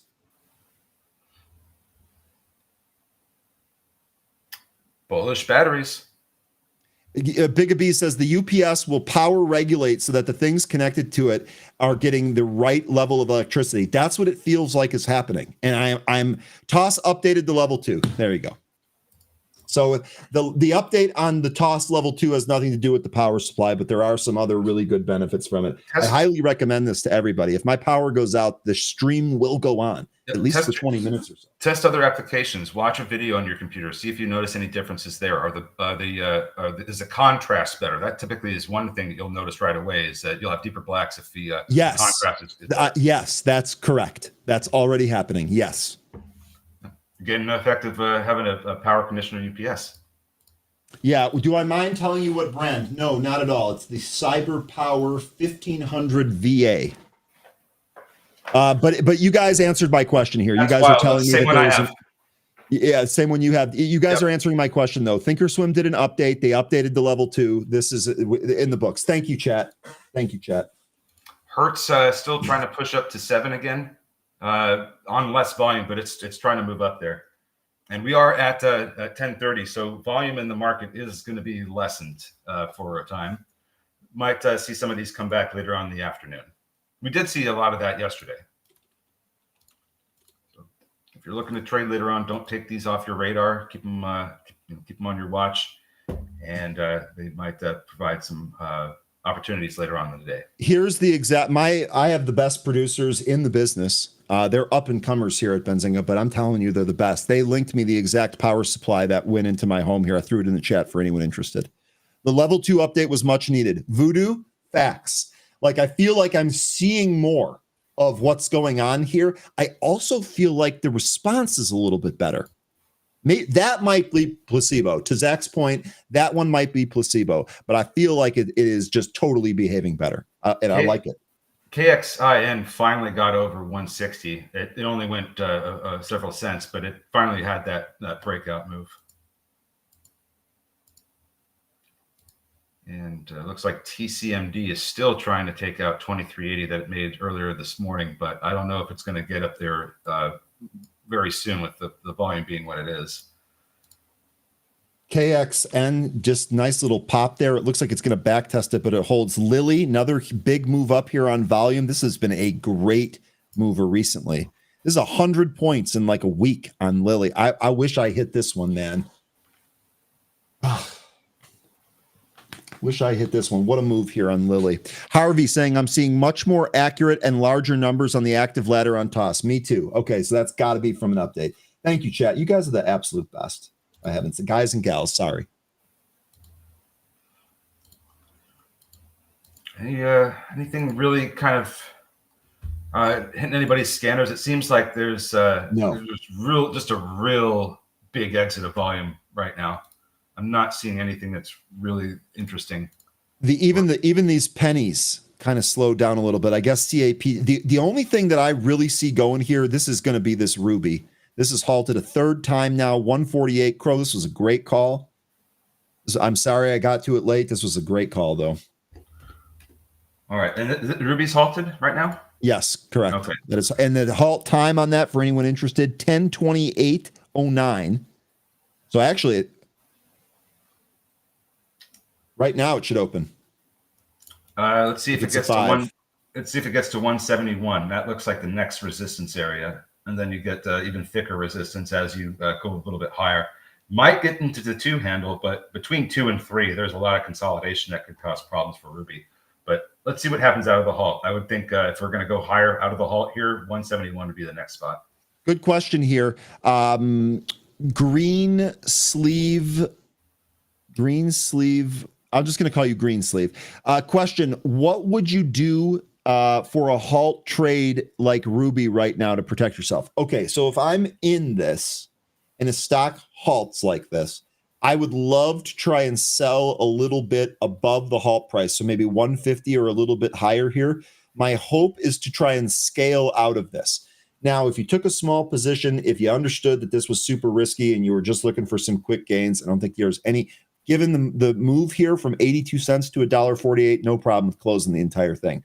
But you asked me, what would I do here? I would try to scale out with each consecutive halt. I would try and shave some of that off, because here's the thing. If this thing gets into a halt again and then opens lower, you don't have trading opportunity to get out of your position. And if you have a stop, that's going to get blown through, possibly, depending on where the price is.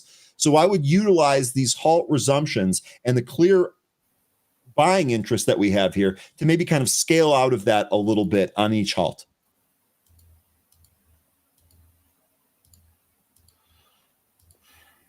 Looks like Palantir might be getting a little weakness. It couldn't break out here. I'll go right back to the chart. What I'm watching here is the range. Here it is.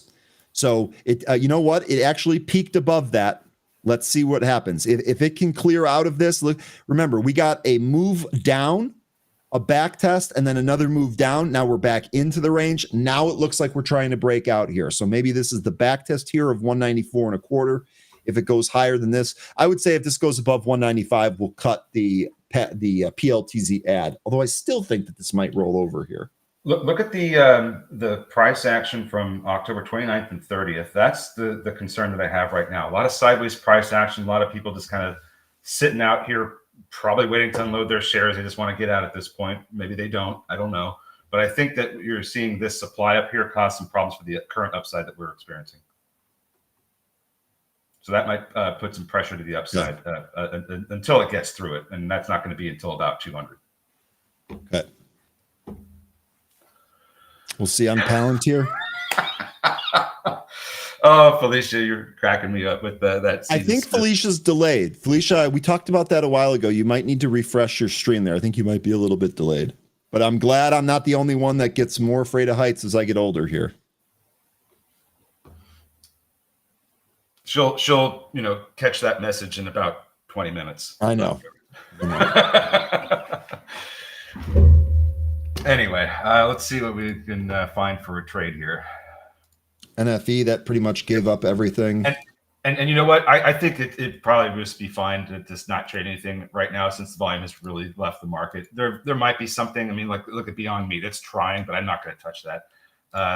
I think you're going to have a better opportunity later on today, once volume returns. So it's right now is not looking too good for any trades with any meaningful upside. Take care of yourself, Judge. Good to see you again this morning. Take care, Judge. You beat me rotten today, or this week in fantasy. You absolutely destroyed me this week. Well done.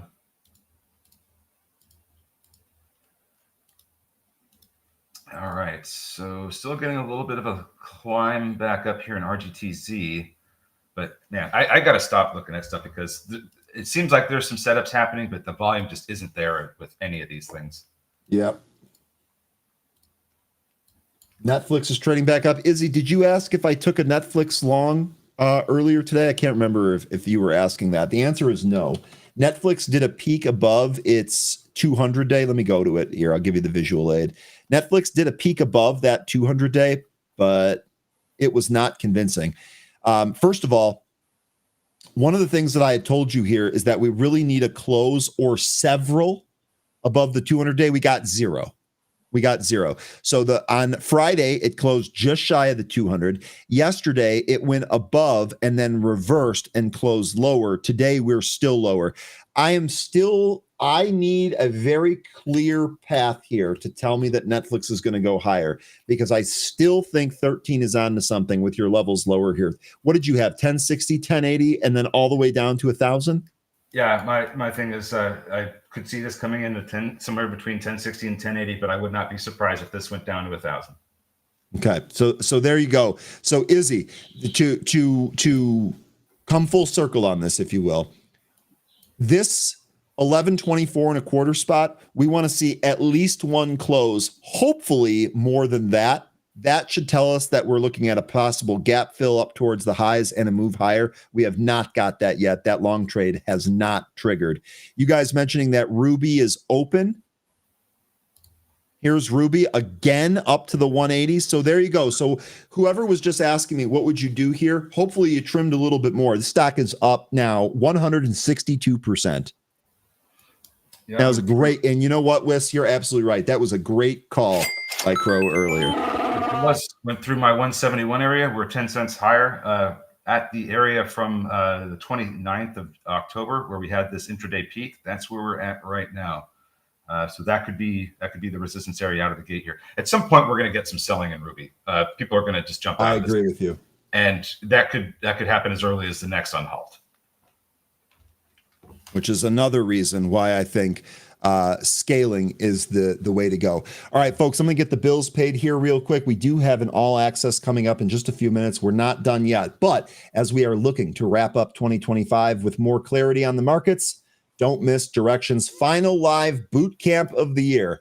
Volatility, momentum, and the end game. Leverage ETF strategies for Q4 and beyond. Hit that QR code on the screen there. With all the macro uncertainty, sector shifts, and higher than usual volatility, this session gives you a tactical game plan, not just to protect your capital, but also to find opportunities heading into year end.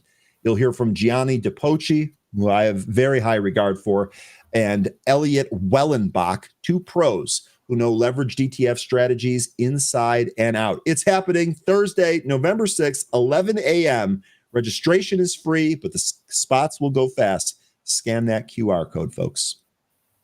I'm a little concerned about RGTZ. It seems to be trading into a descending triangle.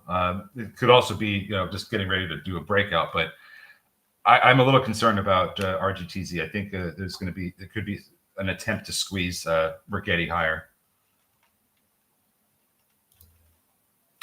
Just a little something I'm noticing. Might not happen, but I'm a little concerned about it.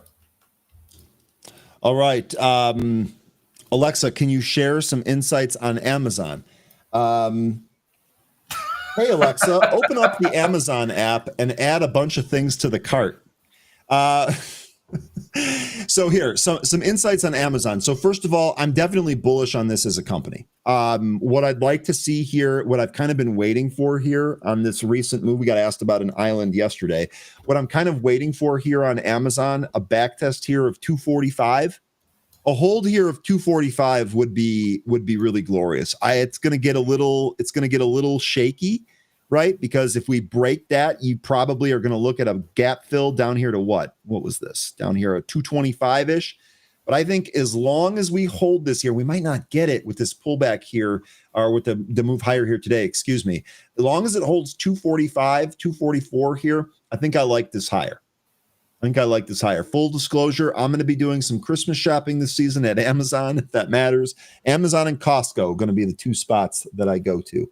Amazon right now, by the way, bouncing off of the VWAP. I don't have it on this chart. Here you go. Bouncing straight up off the VWAP. And as far as a breakout, Alexa, really want to see the impulse move from, this was what, earnings? No, this was the news yesterday on the OpenAI partnership. Yeah. We really want to see this break the high here, 258.5, your breakout trigger. I don't have a position on it. I'm bullish on it. I'm going to use it. I'd like to own it, but I have no problem being a little bit more conservative and tactical on the entry on this one. Yeah. My only concern is that it's a little extended up here. I feel like this is going to come in. I've owned this for a while.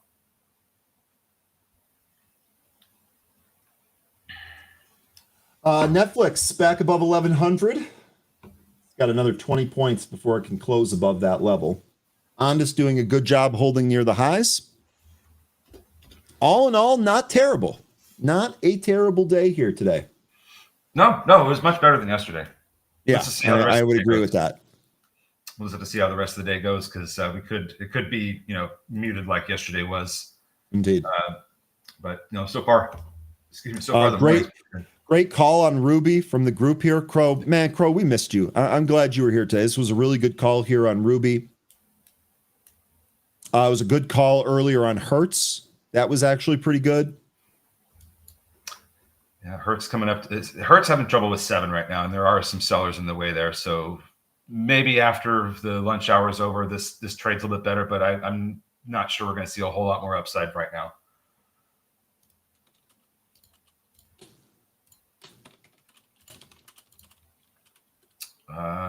It doesn't look like really anything's looking interesting at the moment.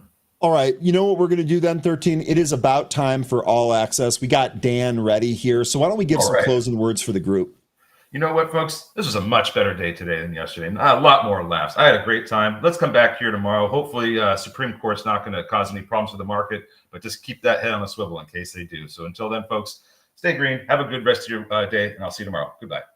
All right. That is 13. 13 we'll see you on Happy Hour, and we'll see you here tomorrow. 13 paves the way for the one and only Dan Leach. Dan, how are you doing here today, man? How are you doing after that Lions-Vikings game?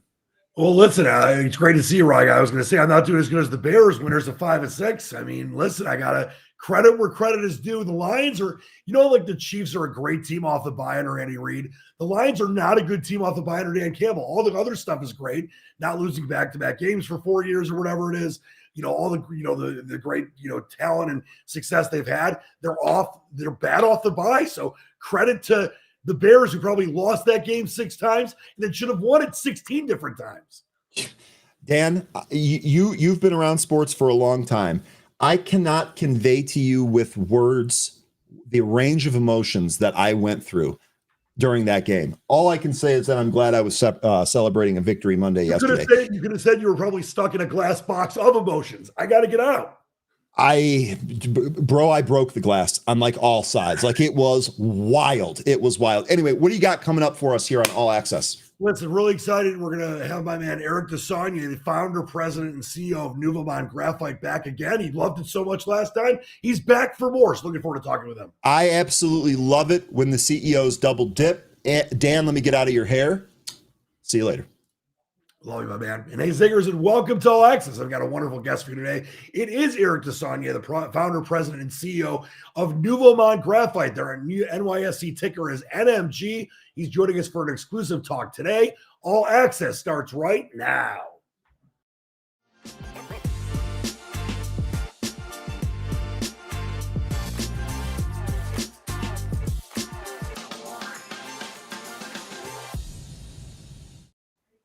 And it is my pleasure to welcome back in the founder, president, and CEO of Nouveau Graphite, Eric Desogna. Great to be with you again today, Eric.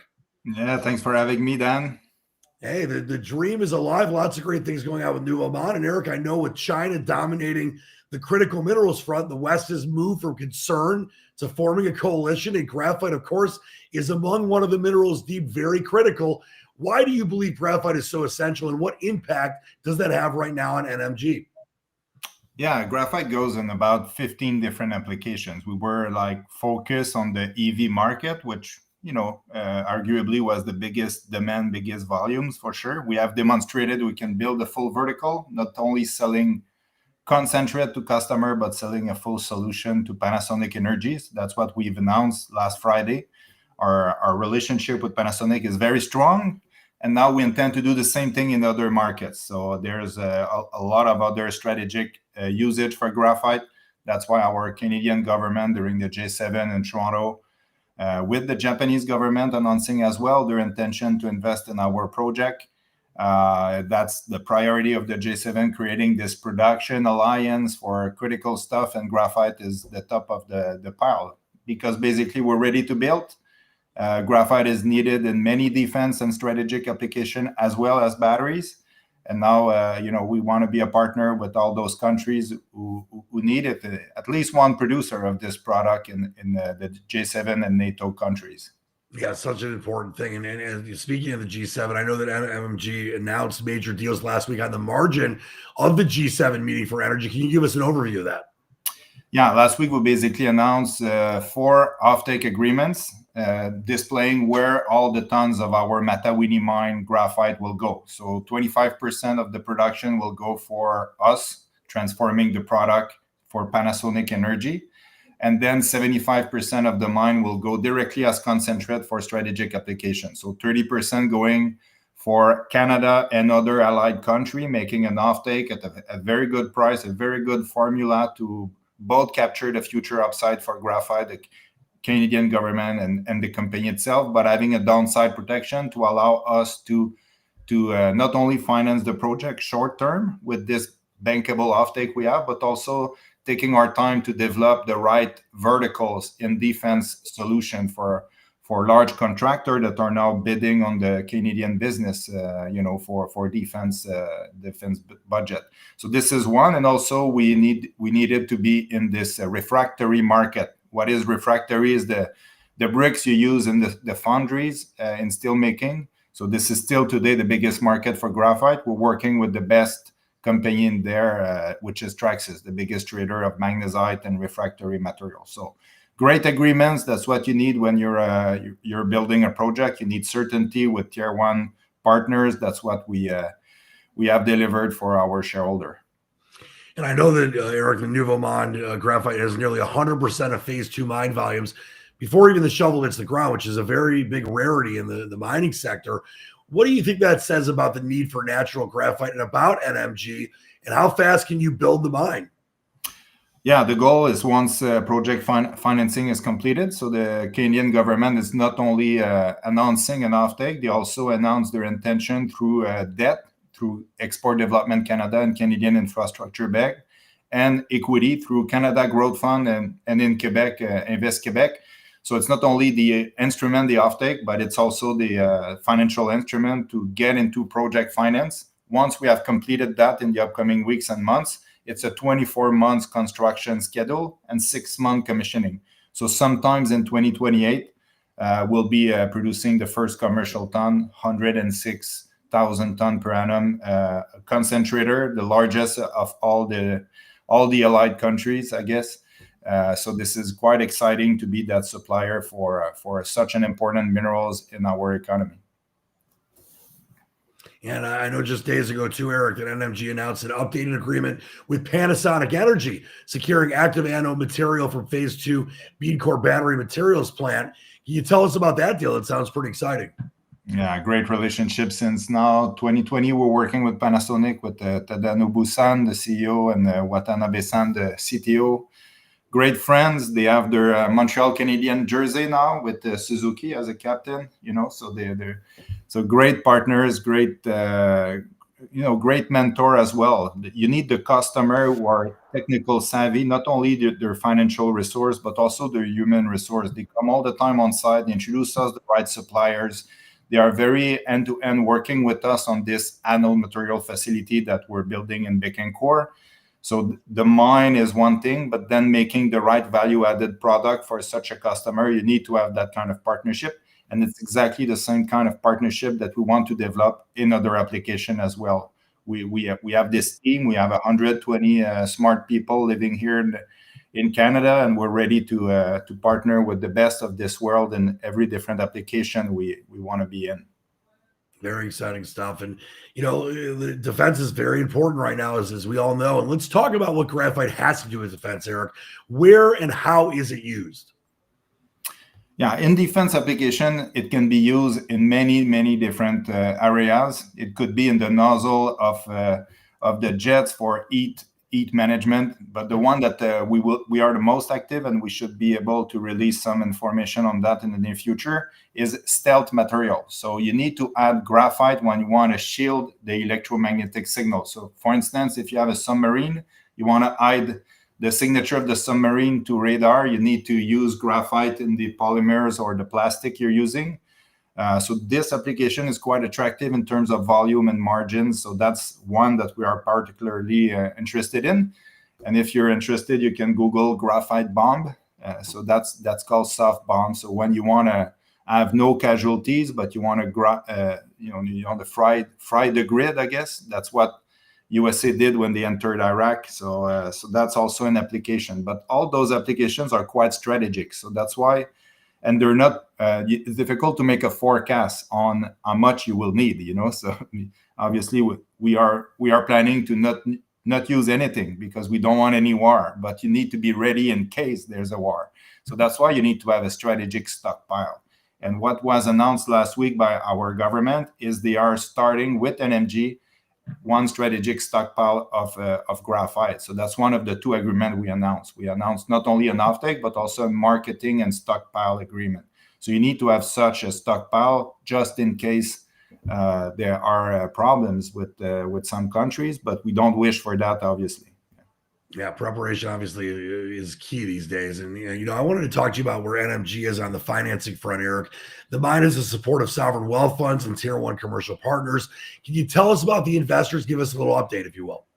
Yeah, we have 6 insiders in the company. So we have with the customer, GM, Panasonic, Mitsui. We also have Pattingers, Canada Growth Fund, Invest Quebec. So all great partners long-term. We're in talk with a handful of other strategics also to complete the basket. So in terms of equity need and debt need, we've announced this summer $1 billion US of debt capacity, but we don't require as much. So we're really in terms of partners and capitals, the capital is there. So we were missing this offtake structure that we announced last week.